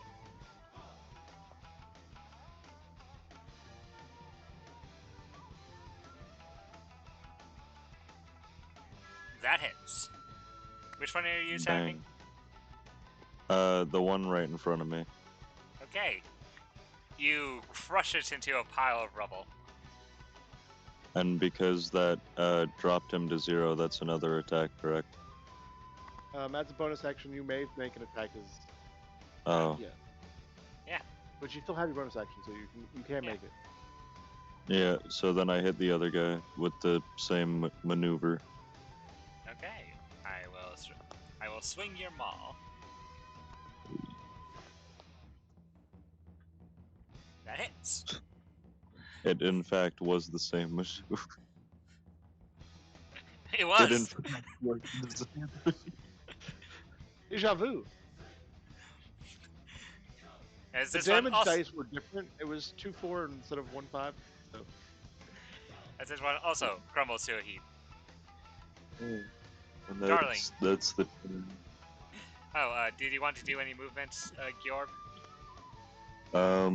I guess I'll walk past the corpses by 3 squares. Okay. 5. 3 squares forward.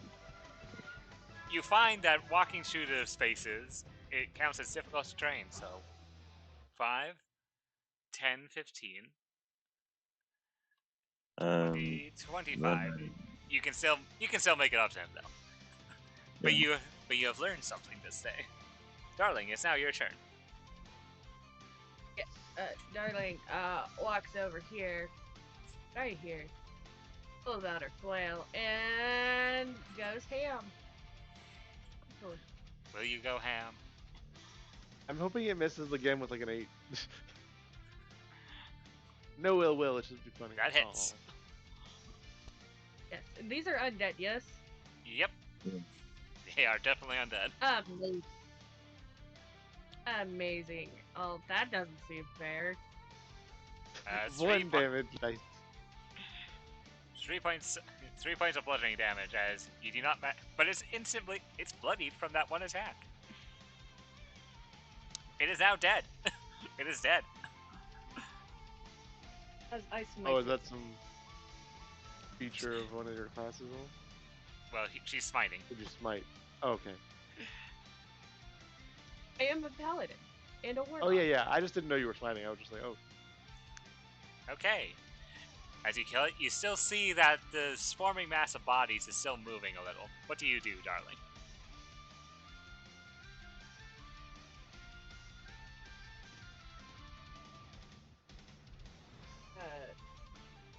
She looks at it. She goes, maybe some fire would be good. As you say that out loud, Whiskers, what do you do as you see the mass of bodies just wiggling and moving? Whiskers, not having the ability to shoot fire, instead goes 5, 10, 15, 20, 25. Jumps into the pile of bodies and starts digging around for anything that looks important. Make an investigation check. Oh. I don't know how fitting it is that I see Fox just join game and Naruto music plays. Yes. I tell Fox. It's just like, oh. Why is there music? I roll horribly. You don't find anything in the pile. Okay, Fox, I just start biting the pile. Fox, we'll get to you in a second. Thank you for joining. I'm seeing a blank screen at the moment. No worries, you can't see anything because your character is not on the screen right now. Your character's somewhere else. Wrath, your turn. Since they mentioned fire, I'll just do Fey Fire. The Fairy Fire on it. So if there's anything alive, it'll glow. Well, for starters, the entire pile starts to glow. It has no dex modifier, so it can't. So it cannot possibly make the save. So, but however, I want you to make an Arcana check. Does this mean that I'm caught in the fairy fire? Do I get to make a dex save? Yes, make a dex saving throw for me, Hyena. Okay. As you cast the fairy fire over the pile, you all would see outside of the body, some of the bodies that are glowing and moving around, you do see what seems to be a small dot of light currently in the pile. I knew there was something in the pile. I was going to eat it. Still going to eat it. I'll move there. Am I close enough to the light or no? You would have to get up right next to the pile. I thought I was. Oh. Well, Yeah.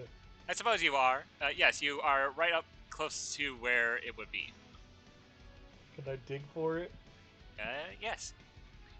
Using your fairy fire to your advantage, you find the object in question. It is what is it? As I look through my notes. You find a gem sparkling with necrotic energy.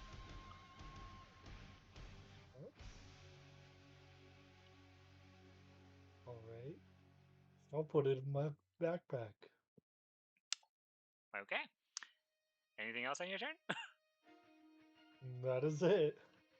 At the top of the turn order, we are rolling again. I can only seem to roll really one. bad at this. I am really bad. As you see yet another spawn from the pile. Ignore the fact that It's already dead. no. Ignore that. It is glowing, probably, though. It is. What would the color of your fairy fire be, actually, Rowan? I'd say like a blue. Okay. He is glowing blue as he comes out, and I need to roll his initiative.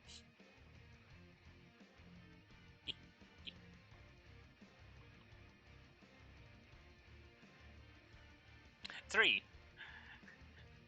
Okay. Bjorb, your turn. You see this guy you see a blue glowing corpse just crawl out from the pile next to you.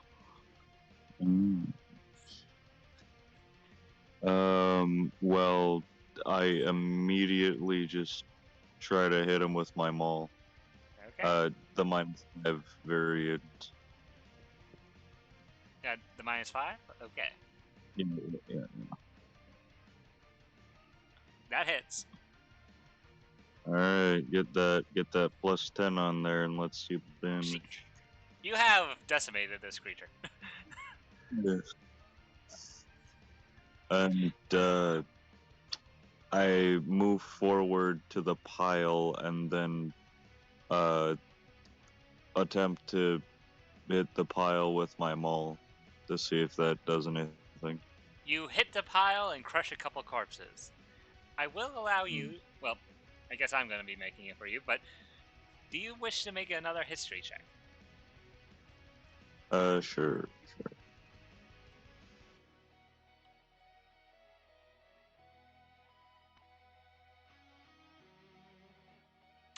Yorb, Final. your brain goes back to a familiar tomb where you traveled next to a Kenku and a Cobalt. In that tomb, you fought against a legion of skeletons that were coming out from a pile. You remember the Cobalt screaming to you about how you could find a necrotic, you could find a source of necrotic energy that would be that was powering the pile, and if you destroyed it, the pile would stop reanimating a bunch of dead people.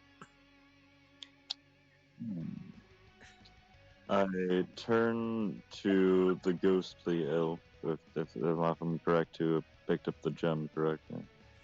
Yep. Yes. Might I see that gem you picked up? Sure. And I'll Okay. hand it over. He takes it in his hand, puts it on the ground, and then just swings his maul down on it with all his might. Okay. As you smash against the gem shatters, and you all watch as the pile stops moving. End of initiative.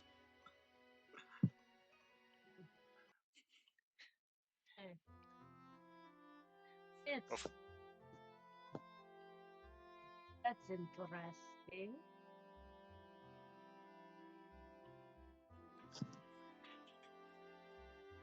Hyena just sniffs the powdered crystal. Just Some of it gets into your nose, and you can't help but sneeze a little.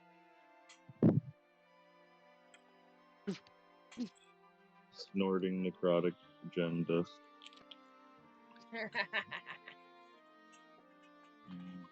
Is the evil laugh in or out of character? Both. Okay. The evil laugh is towards my cat. Out Okay. of character. And in character, my evil laugh is towards the hyena. Makes sense. Okay, party. The pile of bodies now taken care of. You see before you the crypt. What do you wish to do? Or takes a slight bow to the fallen. After all, they are still they were once living, but they're dead now. So he pays his respects. I say we start heading in. Are Okay. you maintaining concentration on your spell? I can. I know I have advantage on it. Well, and the spell lasts for a minute, so I'm still glowing because I was in the middle of the pile and I failed my dex save. I'll release concentration. Okay, so the hyena, while rolling about trying to get rid of the light, the light just fades off, and they're like, "Okay, I've rolled the dust off," and then just starts walking off. Okay. But before we go back to them, we have our last adventurer with us. We cut away from the party as they are entering into the crypt, and with a flash of light, Fox, introduce your character. As you find yourself in a dark place. First off, Fox, do kitsunes have Night vision? dark vision? Do they? Yes, or they have dark vision. 60 feet, I'm assuming? 30. See? I'm not the only one. Remember, this kitsune was homebrew. Yes. So was my vampire and the ghost. I'm just saying, vampires live in the night. Kitsune live Well, in the also, day. DM, I might have forgotten to mention something. I do have another invocation. Oh, you have the dark vision of a see-through darkness, complete 120 feet or something like that. What? Wait, hold up. Hold on as I... Yeah. Magical. Sorry, I was being distracted. Okay, so what? As we cut from the party, we go to the inside of the crypt, where in a flash of light, no, not you, me. In a flash of light, you wake up. You find your Akari. You find yourself in. You find yourself. What you can tell is in a casket of some type. The last thing you remember was going near a shrine and ending up teleporting, from what you can figure. What do you do? Is the casket closed? The casket is Or is currently closed.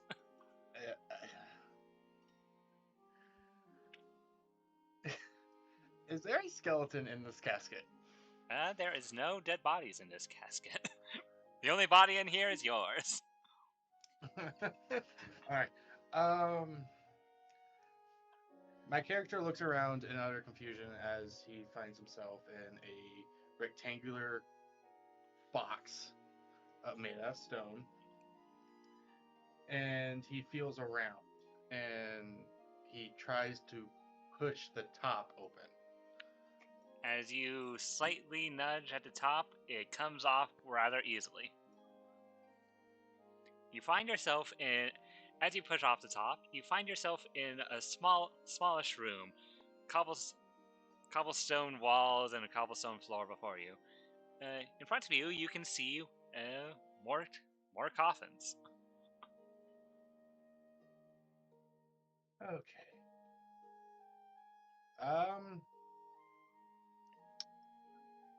So all I can see right now is just more coffins in a stone room. Yep. As of right now, that is what your dark vision allows you to see. I look around the room to try to find a door. Okay, you can move your character. Hold on, let me try to...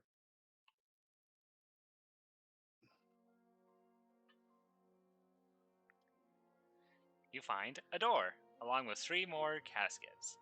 As you do that, the rest of the party, at this point in time, you would be entering into the crypt.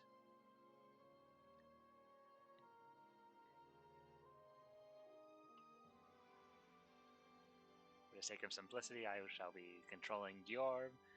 Okay, party, what do you do as you enter into the crypt? Well, I suppose Georg examines the stone workings of the wall. Okay, I'm going to make a history check. Wrath, if you're talking, I can't hear you. I'm not. Okay, Hyena just starts walking forward, not knowing what to do, just looking around. I'm just Not seeing any following the undead or anything. hyena.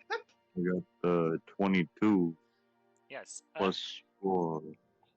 The history you can tell from these stones, what they tell you, Yorb, is that this place was built a long time ago. Nearly, you estimate about 30 or so years ago. What is your passive perception, Akari? My passive perception. Let me look at that.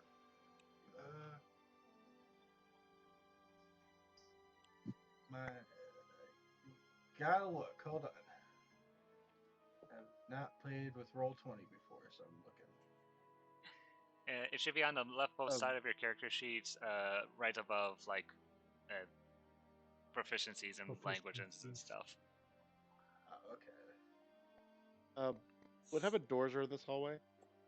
Wooden doors. You see before you Uh, a locked wooden door. My passive perception Okay. is 14. Akari, you would hear the sound of footsteps on the other side of the door. Okay. Let's see. We look at this door. I am going to move myself towards the door, and I am going to open it up with just a creak, Okay. where only I could see through. Okay. Make a stealth check to see how quiet you are in this. Okay. Stealth check. We look in this door. Which door? The locked one? Yeah. I mean, you can look through it. You can go. You can put your Yeah. head through it if you wish. I'll just put my head through it. So I See think what's I don't know inside. why. Okay. Is Let it me. twice? Akari, what you see before you is a giant hyena, what seems to be a pink-haired female with pale skin, a dwarf, and for a second you saw a ghost. You saw a ghost-like elf fly through a door. That's what you see. Okay. That's what you see. I'll let you decide what you want to do with that. As Rat, you enter into a bedroom. At least what it seems to be a bedroom to you. Yeah. Looks like a nice bedroom. Whoops! I did not mean to do that. Do I notice anything out of place? Make an investigation check.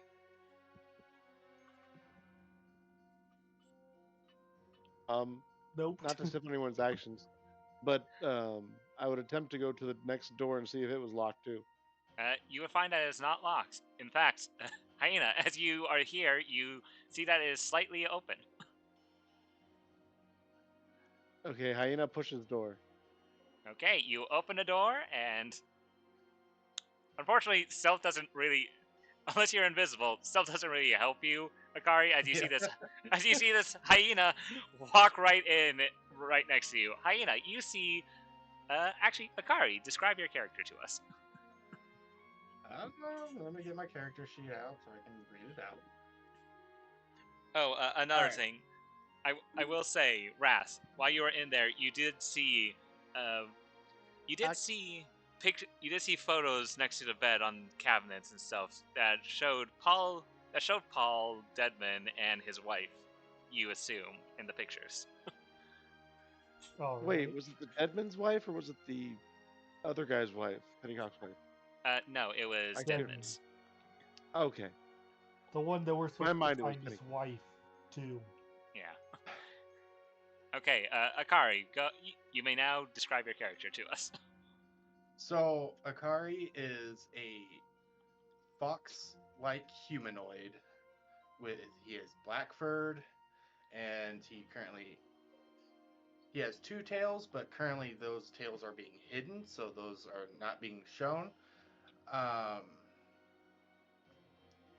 What you could see on his face is white lines going from his cheeks, like curvy white lines curling around his cheek on to down his, to his neck,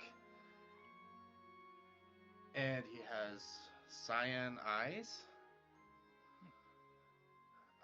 He is currently wearing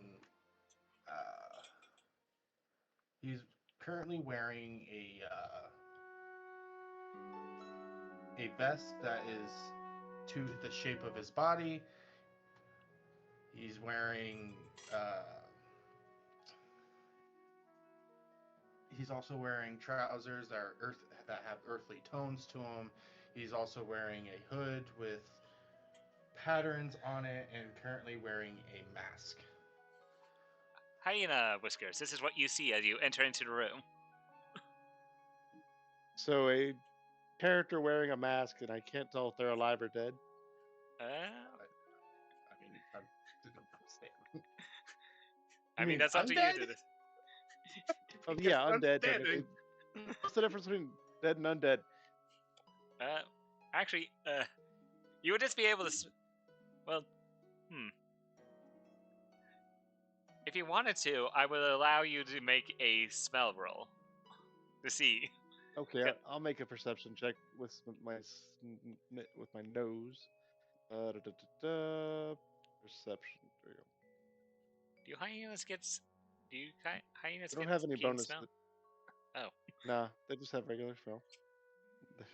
They're not one of the like scenty ones. Hyena Whiskers, more as you instinctually smell, you don't. Despite the lingering smell of undeath all around you, from this individual specifically, you don't smell the usual undead smell that undeath gives. Whiskers looks back to the people, then looks to the box, and then looks back to people, and just starts laughing. You all Not hear. sure what to do at the moment. You all hear the chuckle of the hyena.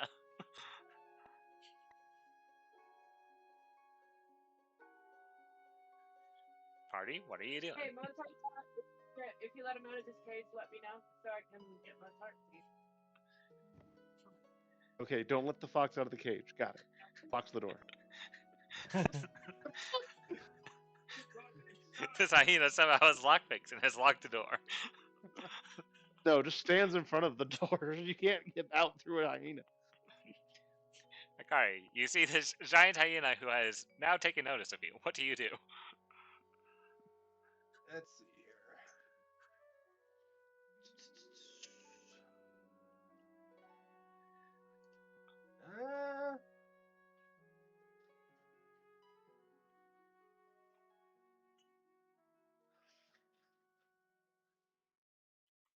I notice that he is purposefully blocking the door.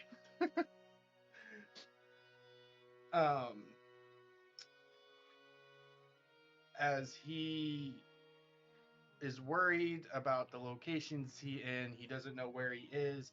He doesn't know if this hyena is hostile. So he is going to try to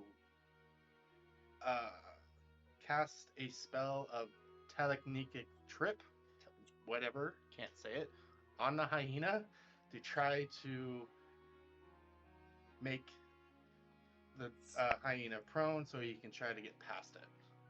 Post a spell. Token action. Lash out with sweeping creature. Make a dexterity saving throw, hyena. If you could do that.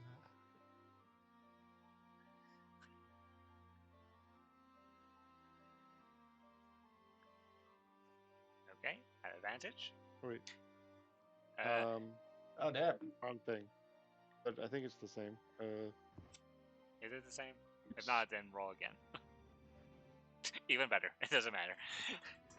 Akari, you lash out at this hyena with telekinetic energy, but it does not seem to budge.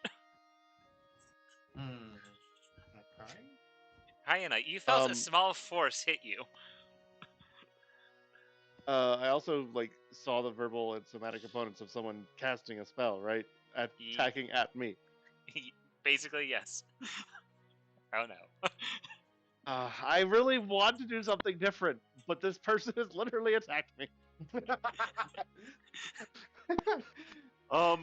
Hyena Yeah. will. Yes. Okay, Darling, what do you have to say?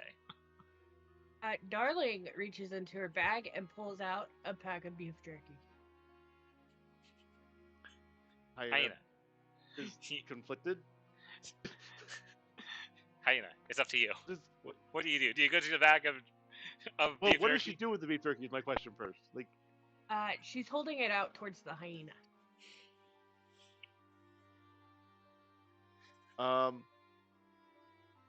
Does the door have a doorknob? Yes.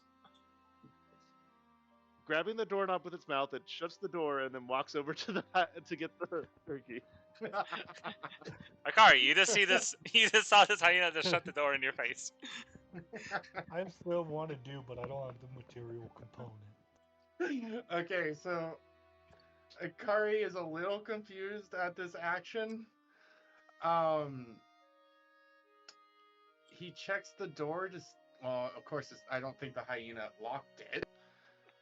I'm a magic hyena. I've also locked the door somehow.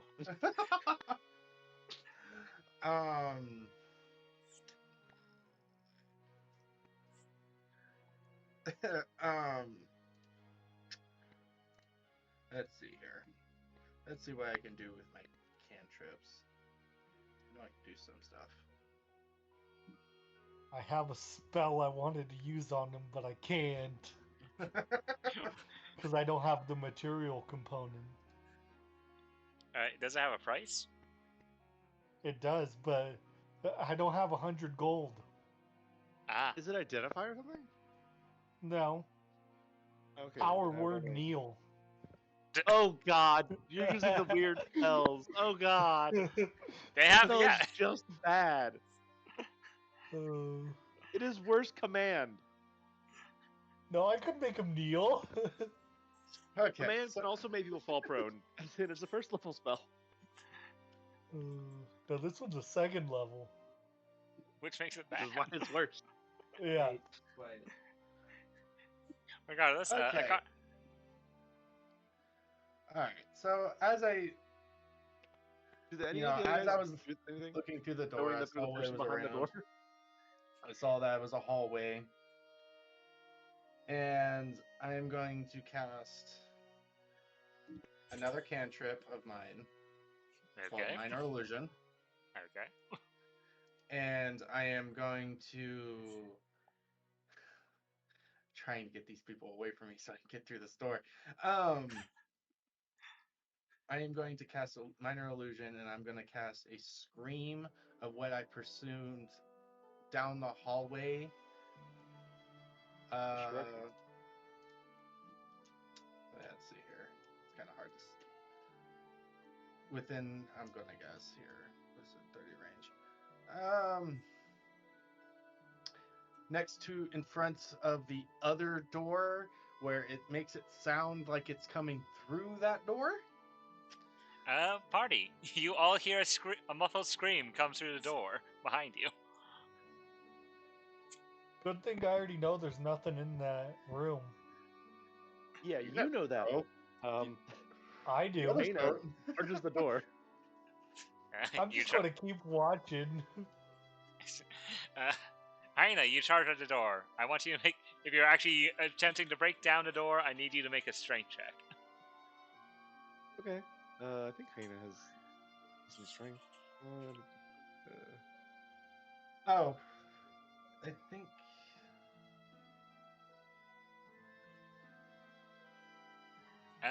You bounce harmlessly off this wooden door, Hyena. Hyena, there's nothing in there. Oh. Just trying to play tricks. You don't know that. Yes, uses basic knowledge of being a familiar that the person who casts magic could make other magic. Goes back to this door and pushes the door open again. I know that there's nothing in there. You're greeted once I went in the room. You're greeted once again, Akari, with a giant hyena snout in your face.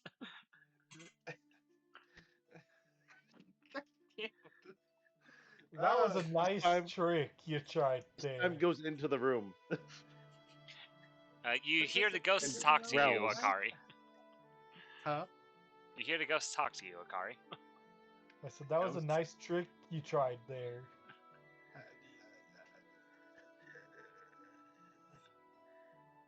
He looks at this ghost elf?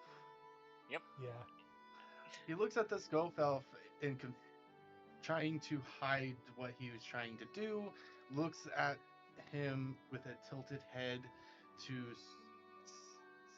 survey that he is a little confused at what he's saying, like he didn't do anything.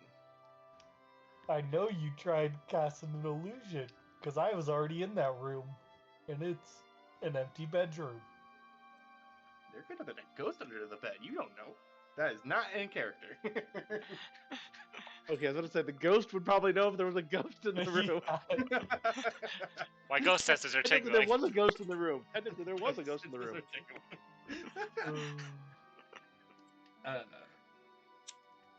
Also, DM, just a minor thing. I think I'm technically a large creature. Yes. 1 second as I.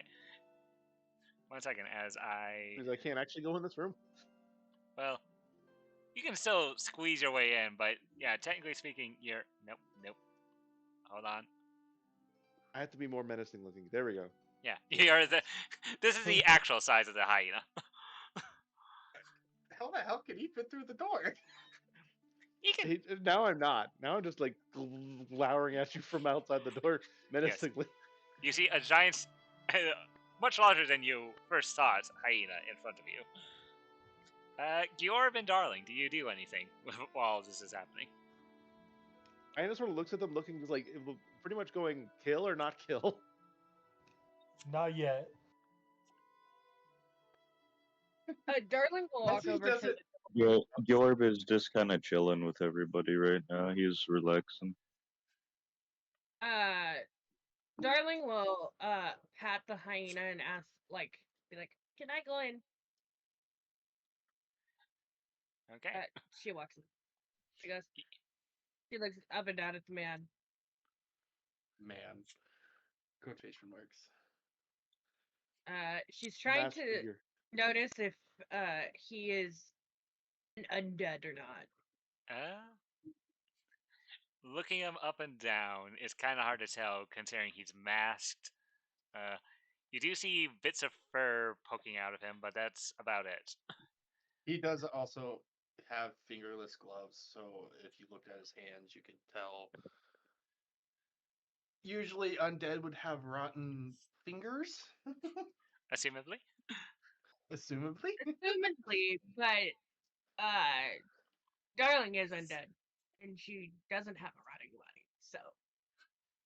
I mean, there is different kinds of rotten dead, I guess. Yeah. Undead.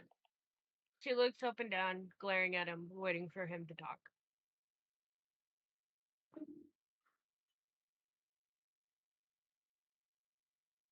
If you kill them and they don't die, they might be undead. Akari, you just see this intimidating woman just stand in front of you.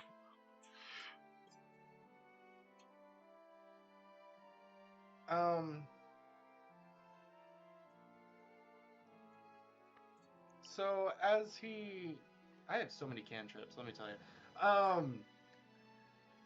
As he looks at this female, he moves his head up and down to observe what he's looking at. And he's going to cast another cantrip of his, as he doesn't really want to move his body to cause any harm or anything like that, or distress. Hopefully not wanting to have him get killed. He's going to cast his mage hand, and this mage hand is going to raise and wave. You see a mage hand waving in front of you, Darling.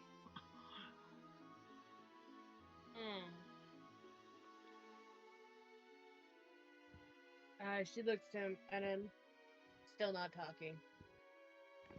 When the two mute characters are trying to talk to one another. She's not a mute. She just has a funny thing.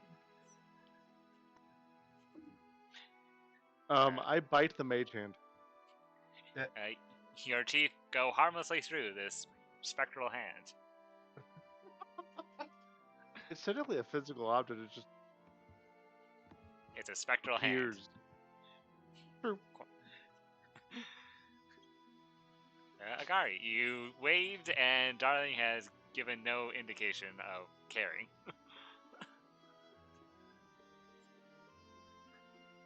Hey, fox creature. I have a question. Have you seen a lady around here? A ghoul lady?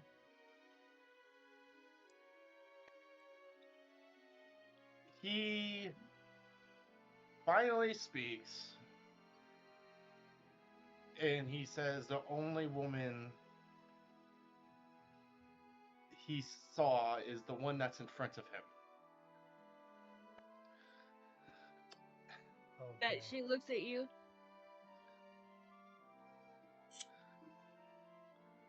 Kind of snarls.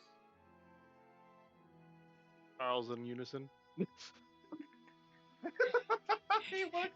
He quickly snaps his head to this woman, and he steps back,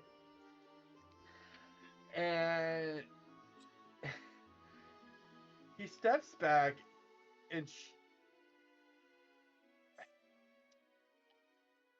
takes off his mask to show a little bit more facial expression. He shows in his face a little bit of worriness and concern. As he removes the mask, you all see a fox-like face before you. But she's still not really talking. You know. She kind of looks at the hyena and then looks back at him. Should we just close and lock the door Thank and keep God. going? We do have a job we have to do.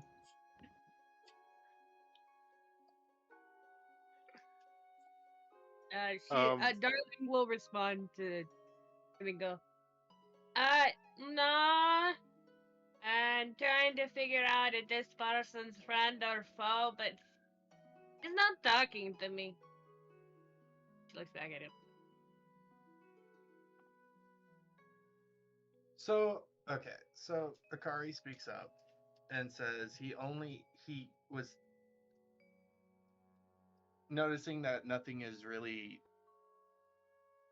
happening at the moment to wave himself in favor to try to get out. He says to the party, to the people that he can see, that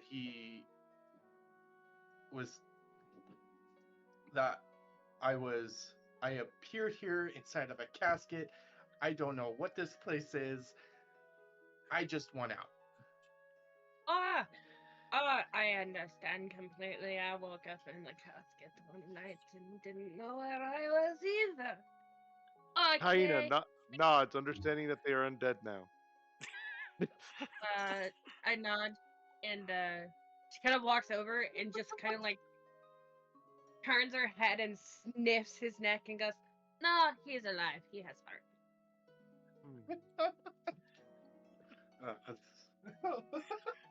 Akari, you have successfully been sniffed.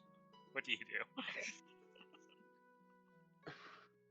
Like, the hyena doesn't know what to do because they don't like mages that are, especially sketchy ones that cast magic on them, especially with their history. So they're like, they want to eat and kill them, but they were told to kill the undead, and this person isn't undead. So it's like, do I kill them? Do I not kill them? They don't seem to be wanting to kill them yet. So, I still say we lock the door and keep going.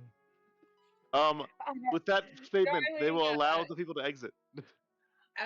Darling pulls out another piece of beef jerky and gives Aina a scritch and the piece of beef jerky. And goes, "Be nice." Sits down and eats the jerky, but still is no longer blocking the door either. It's just sitting beside the door. She looks at him and looks at Akari and goes, "You can help us if you want, but I'm not responsible for your well-being or life." And she walks out. You can tell she only cares about the hyena because he doesn't speak.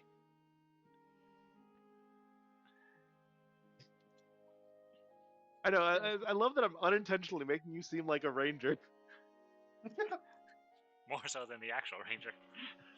Yeah. Closes the door and starts walking off. Akari, you have been left to your own devices. What do you do?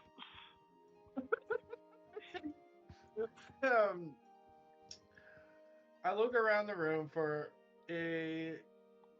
I would like to say Darling does leave the door open so he can get out. Oh, I know. She does. And then hyena closes Really- it. And if you open it again, you can open it again. Yeah. The hyena closed it after you walked out. Yorb, you see as your party is starting to move away, what do you do, Yorb?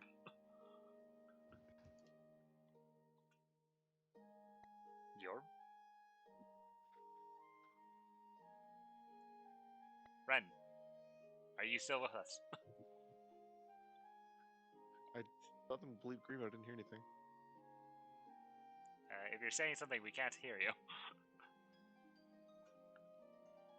Technical difficulties.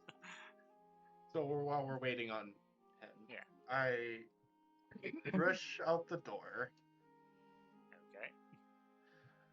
Let me look at my inventory real quick. Inventory. Do I have a torch? I do.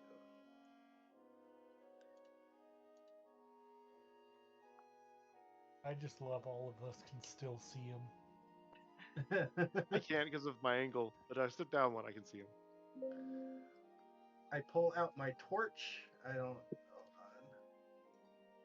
I don't know if that adds more that I can see. It honestly wouldn't. It would It technically would give you not like 10 feet of dim light, I guess. 10 more feet, or It's like 20-foot radius and then a 20 other foot radius of dim light, I think. Yeah, it's 20 feet, 20 feet. So technically you Okay. could see 40 feet away. So yeah, I pull out my torch to try to see if I could see a little bit farther.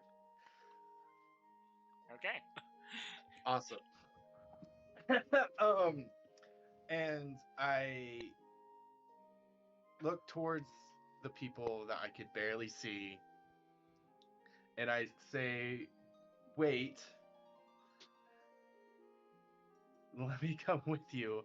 I don't know where the hell I am, and with the only people here, you might know an exit." We're going deeper in. Fine by me. the Hyena walks over and points that way. This way. Yeah, if you go back, look behind you, follow that path, you'll be out.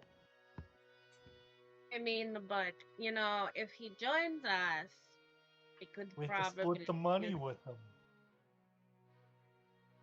She looks at him and goes, I do state that I am a rogue, so I might be an asset to the party. she goes, "We have nobody to do locks, so we need him." Locks don't bug me. Yeah, they smash through the. Smash Akari, yes, that's your name. Yes. Did Akari actually ever give his name? No. I think so. She Darling, goes, Darling, you would not know okay, this. she goes, Foxman, what's your name? My name is Akari. Oh, Was there- Akari. If you join us on this quest, will you help us and unlock doors and stuff like that? If it ensures somewhat safety of getting out of this area, I agree to this. What's the word? Sorry, I'm having brain farts. I'm a little tired. Request?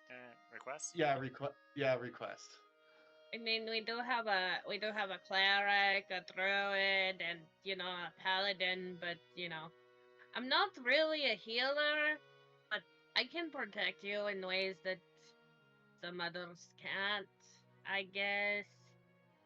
But I don't really know you, Just quiet, slowly. and I don't really like people. Akari, I promise we don't. What's with this hyena? What is this with this hyena being so chaotic? Akari, you see the giant hyena walk up to you and blow out your torch.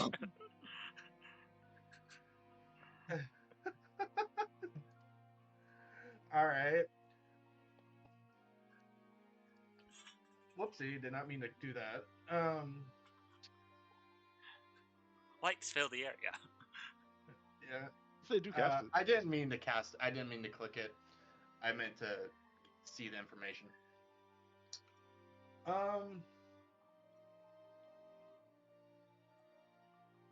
see here. Hyena, confused about what's going on after blowing the torch out, just goes, "Okay, they're talking. I'm going to leave," and then starts walking away. The Adventures of Hyena. Cozy up these. Jesus Christ.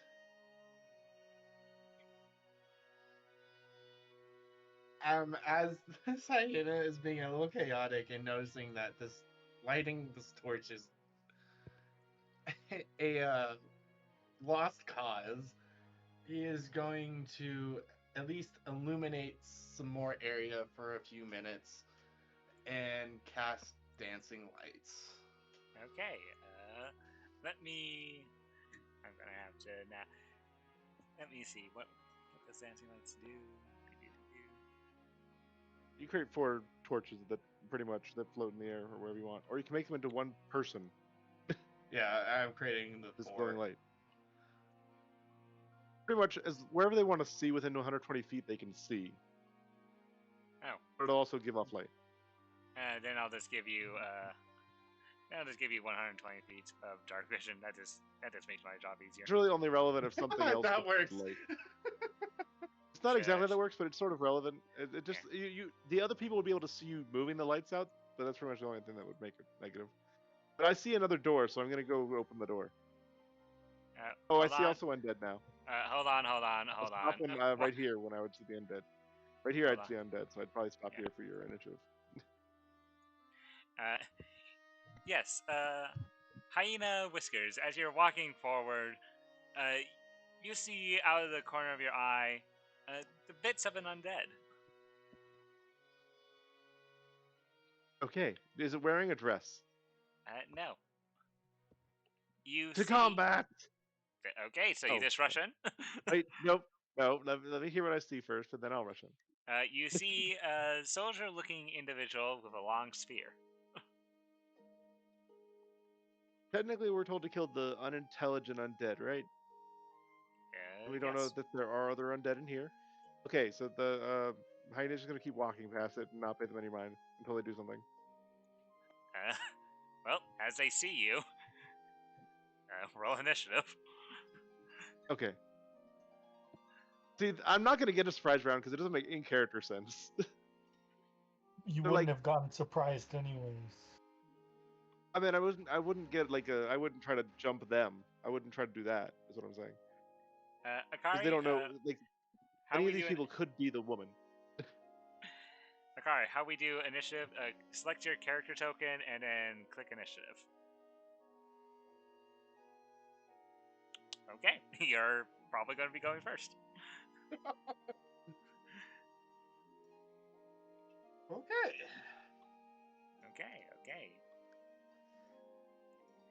Oh, but they didn't select the only one who is aware of danger is the hyena right now. I mean, they also didn't select their characters on the initiative order. Know. Huh? Wouldn't I get a tingling from my axe or my warhammer? I'm pretty sure that's more than 30 feet away. Yeah, that's far more than 30 feet away. I'm afraid. You don't see it. You do get another initiative, though. Roll because you have advantage, right? Or did you roll with advantage already? Oh, I got it. Oh, Akari, you need to select your character token and then roll initiative.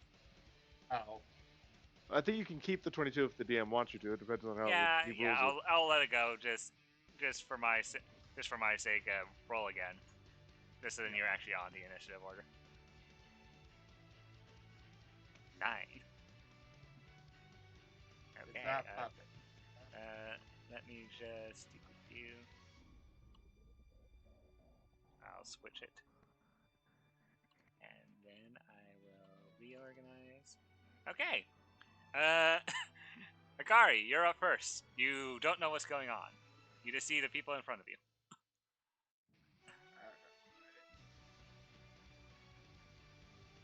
One, two, three, four, five. How far is 30 feet? 6 5 squares. square. Oh, 6 squares. 3 squares, 5 feet. 1, 2, 3, 4. Does it count diagonally? Yes. Alright, I moved there. That's all I do. Okay. That's your turn. Wrath, it's your turn.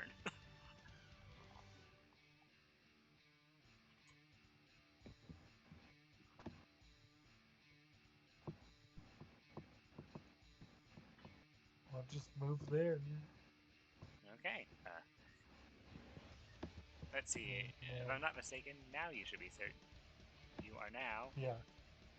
Okay, now your hammer goes off. Okay. And that is my turn, because I can't see him yet. Okay. You can hold your action.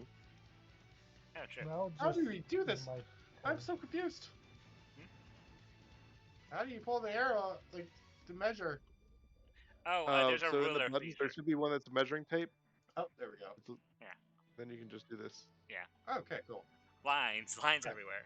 Darling, it's your turn. Since you're in 30 feet of Wrath, you do hear his hammer go off. Okay, amazing. Let me go look at.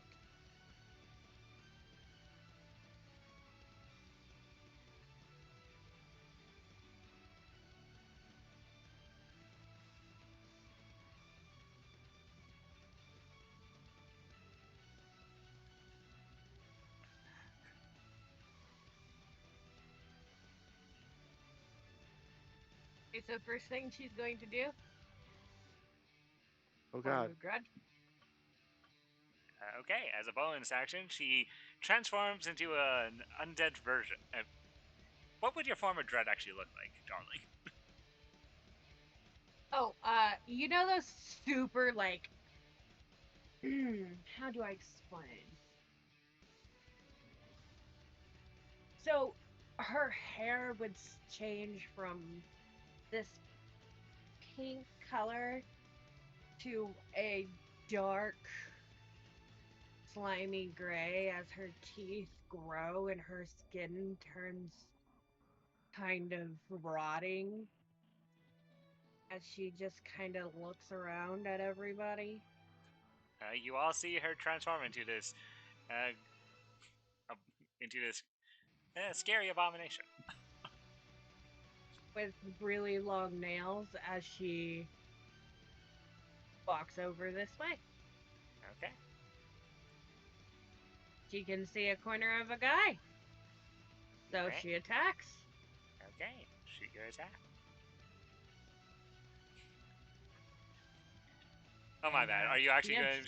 Are you actually casting Eldritch Blast, or are you casting something else?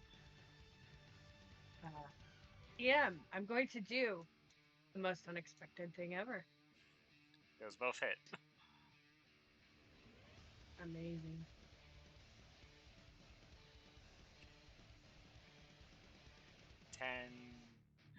Ooh. 17 force damage.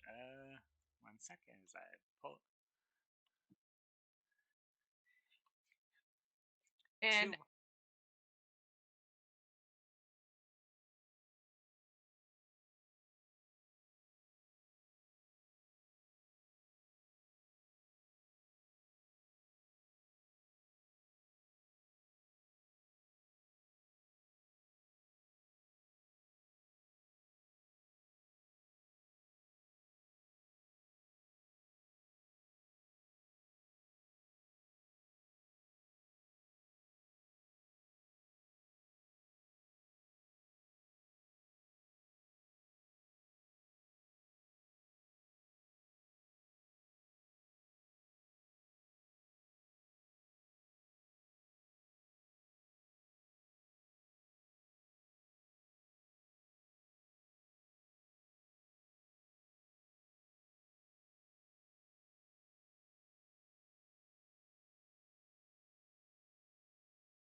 transforms, taking on more canine appearances on top of his cat appearances. I will move forward and make a claw attack. Okay, make a claw attack. I don't have it set up, but it'd be a attack with a +2, so it's the same thing as a dex attack.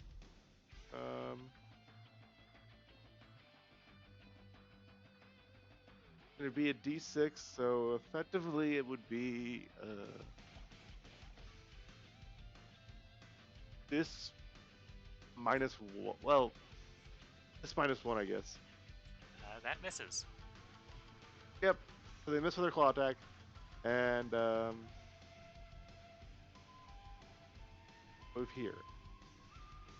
And that's it for this turn. Okay. Akari, it's your turn.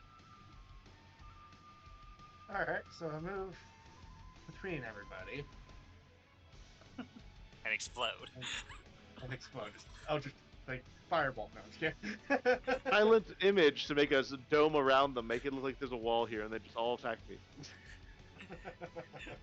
Slowly killing off the party one by one. Akari's master plan.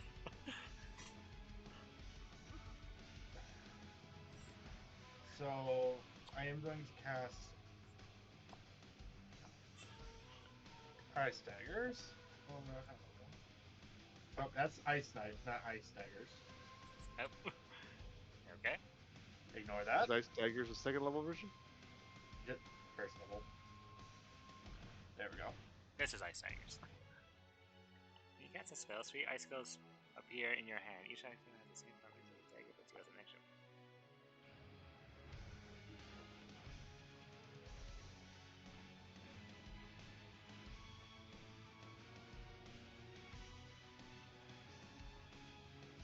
And so, since I can't really do anything else with that, I just have 3 Ice Daggers. I don't know, like, It was your Yeah, action it to doesn't cast give you that. any way to do damage. yeah, so I can't really use them at the moment. Yeah. So, you now have So, 3 I ice. just cast, Yeah, you have yeah, 3 3 ice. Ice Daggers. Yeah. In my hand. Now, do you Zorro triple wield them by putting one in your mouth?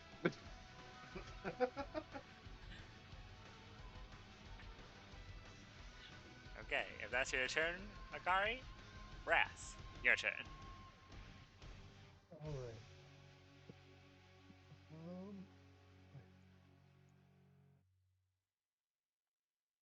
I'll move right by him.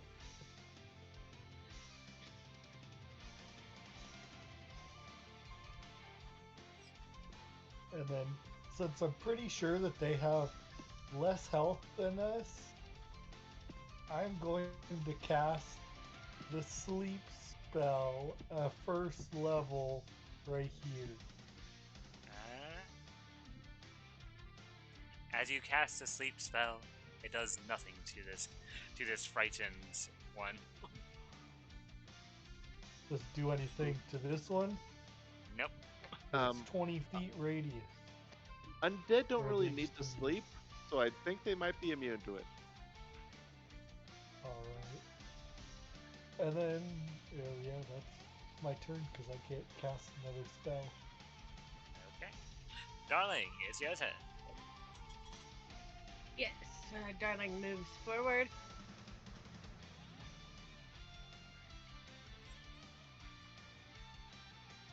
Is it this one?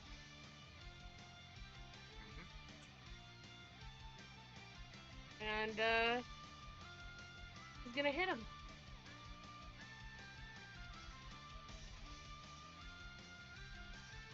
Make your attack. Bouncing harmlessly off of his armor. Yep. And nothing further happens.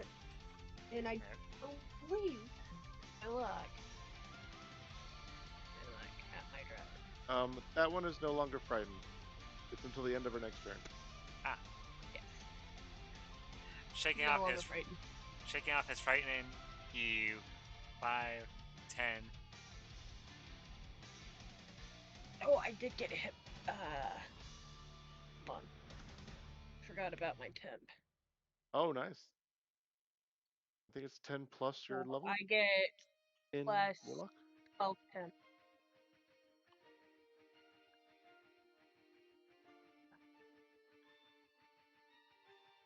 EOT.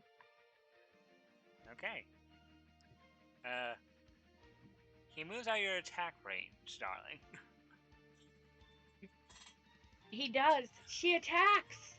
Make your attack. I will. Do it.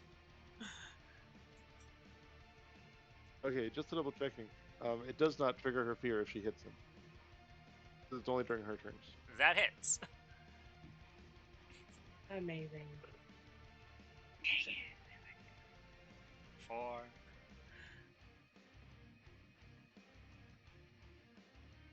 Oof. Ooh. Max damage, I think. Or Yes. Not quite. It's almost max. 16's max. Ah. It means one of the dice got a max. And it was the 4 was bludgeoning. If that matter. Oh, the 4 was And bludgeoning. the 14 is radiant, if that matters. Oh. Oh Is wait, that are they undead? They are undead, Yeah. yes. Oh, guess what that means? An extra d8. Okay, so that the bludgeoning, they don't seem as affected as the other ones were chip bludgeoning. However, they are vulnerable to radiant damage. So that is 2 times 28 radiant damage and 4 bludgeoning. 28, you say? Okay.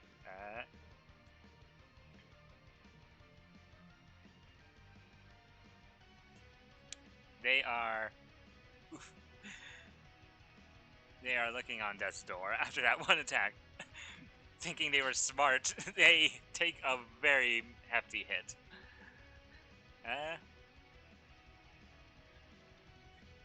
But regardless, he is going to do this. Impaling Thrust, his first attack. Hey, DM. Yes. Pardon this interruption. Rowan just lost power. Ooh, that's not good. Session's almost over. I think we might just end it after this combat. If that's okay with everyone. Yeah, that's fine.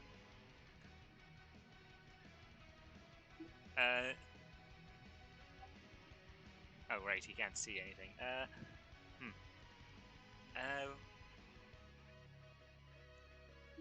If he can text you what he wants to do.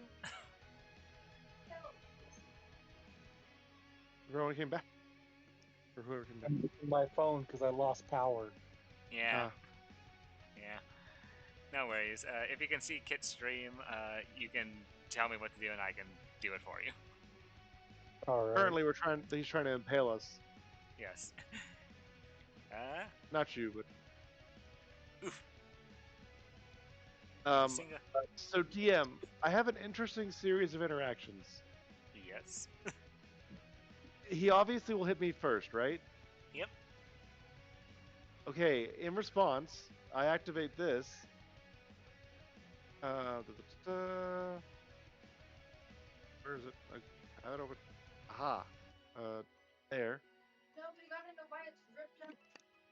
Which will knock him 10 feet back, making it so that he can't pierce through to hit her. Ooh. Fair. Hopefully. It's a pure interpretation. I mean, yeah, that's how that If works. he fails the save, he still has to make the save. Ah, right. What's the save? It's a strength save of 8 plus 3 plus 4, so. Is it higher than 13? So it's higher than 13? Yeah. Then he's pushed And back. he takes 2d8. And I still take whatever damage. Yes, you take 6 points of piercing damage. He takes 3 points of damage. Oh, I am so sorry, Oleg. That was not enough to finish it off. Oh, I was doing that just so it wouldn't hit her. I didn't care if it killed him or not. But it is now dwindling on its HP. As it makes its last 2 attacks against you. It's pushed 10 feet back. Oh. Further back. It can still move again, but it's... let's see, it was 5, 10, 15. Yeah. It'll move here out of your range and stab at you from 10 feet away. Move its second attack. 15. Misses. And its pommel attack. 13. Misses. Okay, it is now this one's turn. Seeing as its hyena enemy has turned into a cat, he's going to roll. He has 3 people in front of him that he wishes to. Okay, he's going after Wrath. No one's gonna hit Wrath this entire campaign. Let's go. Dodge, Someone Wrath. did, yeah. 3 attacks coming towards you, Wrath. Okay. Is it not gonna move to do a piercing That attack? hit. Ooh, well, too late already. So 20. It would also get a attack of opportunity, and we'd leave it in Yeah. pieces. Yeah, 23, and then you spoke too soon, Oleg. Oh no, I did it on purpose. We can't have someone have immortality. Well, the pommel misses. Yeah. As you, Rowan, take a total of 15 points of damage. You'll have to mark it down. Yeah, I'll mark it down. Don't worry. With 19 health. Thank you for doing the fast math for me. You're welcome. Your turn. 5, I don't know which one you attack. 15. If he leaves range, he's going to take the attack of opportunity from the Bone Spearman, who can attack 10 feet away.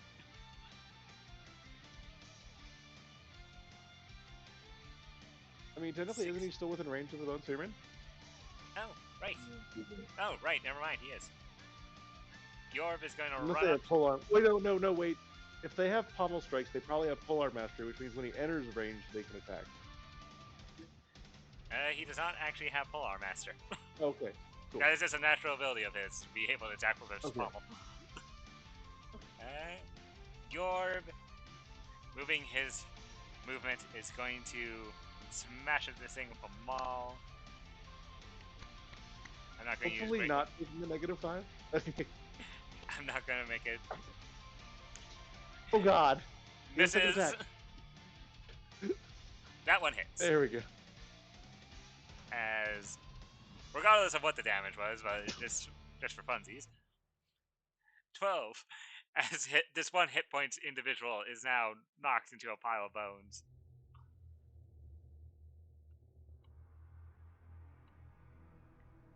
And that will be his turn. Whiskers, your turn.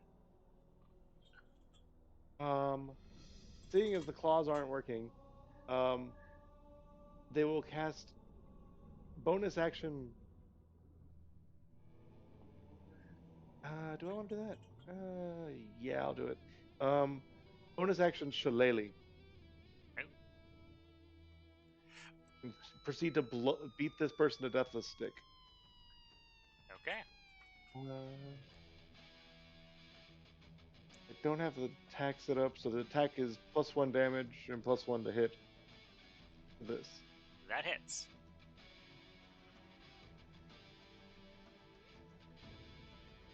How did Okay. it possibly? Okay, that's completely wrong. So it's supposed to be 1 + 4, so 14. It should be 4 damage. Okay. It takes 4 bludgeoning damage. 1 + 4, so 5. Sorry, Ah, fine. Okay. I might have said it wrong, but I said 1 + 4. Mine just might have said 4 again. And I will move behind here. I don't know if you're flanking, but just because. Okay. Akari, back to you. Okay, whoopsie. That works. Okay.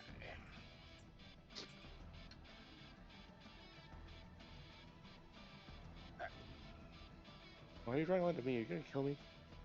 What? Fire back.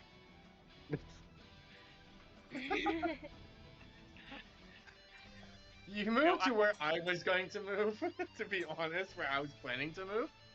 Oh, okay. Yeah. So I'm gonna move there. Is hide a Hide only applies if you have something to hide behind and you're currently in view of him. However, you would still have sneak attack because you have multiple people in range of this guy. Yeah. All right. So what I'm gonna do is.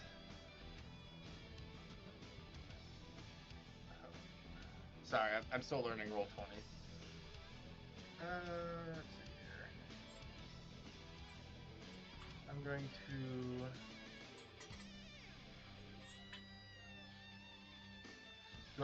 Do I click the attack? Click on. Do you have a knife? We can make box if you have You one. should. Yeah, you should. Yeah. What? Okay. Underneath, like, in the middle column, you should see a bunch of like weapons and stuff. Click on the weapon you want to attack with.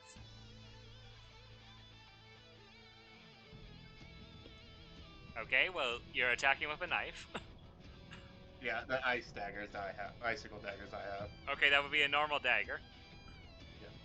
So, click on the dagger one, and then we'll add in the cold damage after. I mean, Well, this is the cold damage. Yeah, that's the cold damage. Yeah. So, plus 4. Okay, so if you hit with the Roll dagger. a dagger attack. Yeah. Okay, there we go. Dagger. That hits. And this counts towards sneak attack. Alright, roll this. So, okay, so I click the sneak attack modifier. Yep, and you click on dagger. For some reason, it didn't seem to include your attack. Hold on. No. Oh my god. I don't know what the hell. Click on dagger from this page. Okay. Yeah. Check mark it. Okay. Check mark it. 18 damage. Okay, so 18 damage. 14 piercing, 4 cold. Yep, 4 that is cold. It is not resistant or immune to cold damage, so it takes the full 18.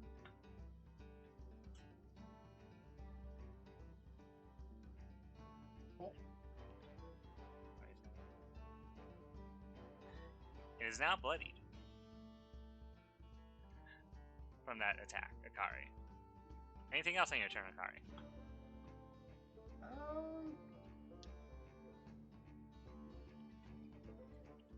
I moved, what, 15 feet, I think?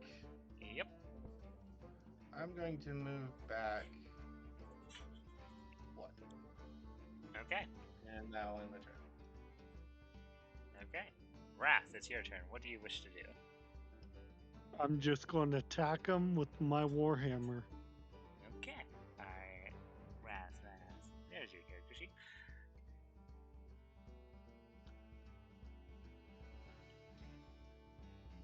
Two-handed or one-handed?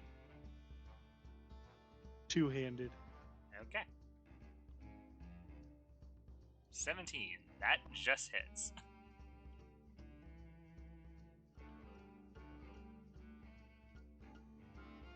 Dealing a hefty 10. It is now even lower in HP. Darling, it's your turn. Yeah. Oh. That is it. Okay. Wrath's turn ends. Darling, it's your turn. Oh yeah, we haven't been giving Wrath his extra like attack during the first turn. He's... have we? Oh, I forgot about that. Yes. We'll do it in post. It's a little late. It's just something I remembered. Yeah. I forgot he was a Gloomstalker Ranger. That misses, I'm afraid, darling. Noted. Okay. See? Does it risk? You know what? It is. It's going to risk the attack of opportunity from you, Whiskers. Aha! Oh, and... should not have made. Oh, and Rowan. And from the goat. I'm assuming... But no one else. I'm assuming Wrath will take the attack of opportunity. Oh yeah, and because I have the Warcaster feat, I can use a spell. Oh, Or yeah, cantrip. And so I'll do the Toll the Dead on him. okay. But it has to be one with an attack. Toll the Dead it? No, Toll the Dead is a saving throw. Alright, then I don't think I have any that have an attack unless Touch of Doom is one. Touch it. Well, you can also attack with this your Warhammer if you so choose. So yeah, I'll just attack with the Warhammer. A nat 20 and a nat 1, okay. It takes 7 damage because it doesn't have my charisma to it. Bracing. Crit for 7. I rolled a 2 and a 1. You're not the most damaging of barbarians. No, I'm just rolling 2s and 1s. I'm the D8s.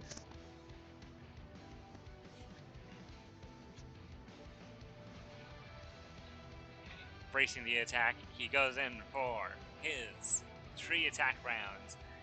This first one being a impaling thrust. As he makes a single... That misses both of you. These last 2 are towards Darling only.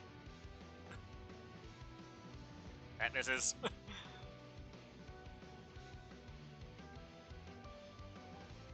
My attack disoriented him. Darn you. As I'm pretty certain Darling's AC is over 16. It is. Okay, just making sure. Your... Finish him. With the trusty maul. As he's going in for, he's not holding back with his swing. He should have held back with that swing because he missed. He can hold back with the next one.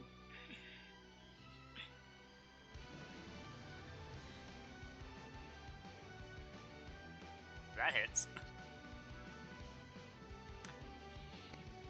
Oh god, he doesn't need.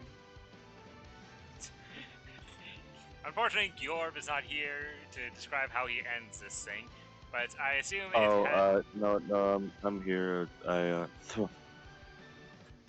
sorry. I completely thrown. no worries. How do you finish off this last spearman?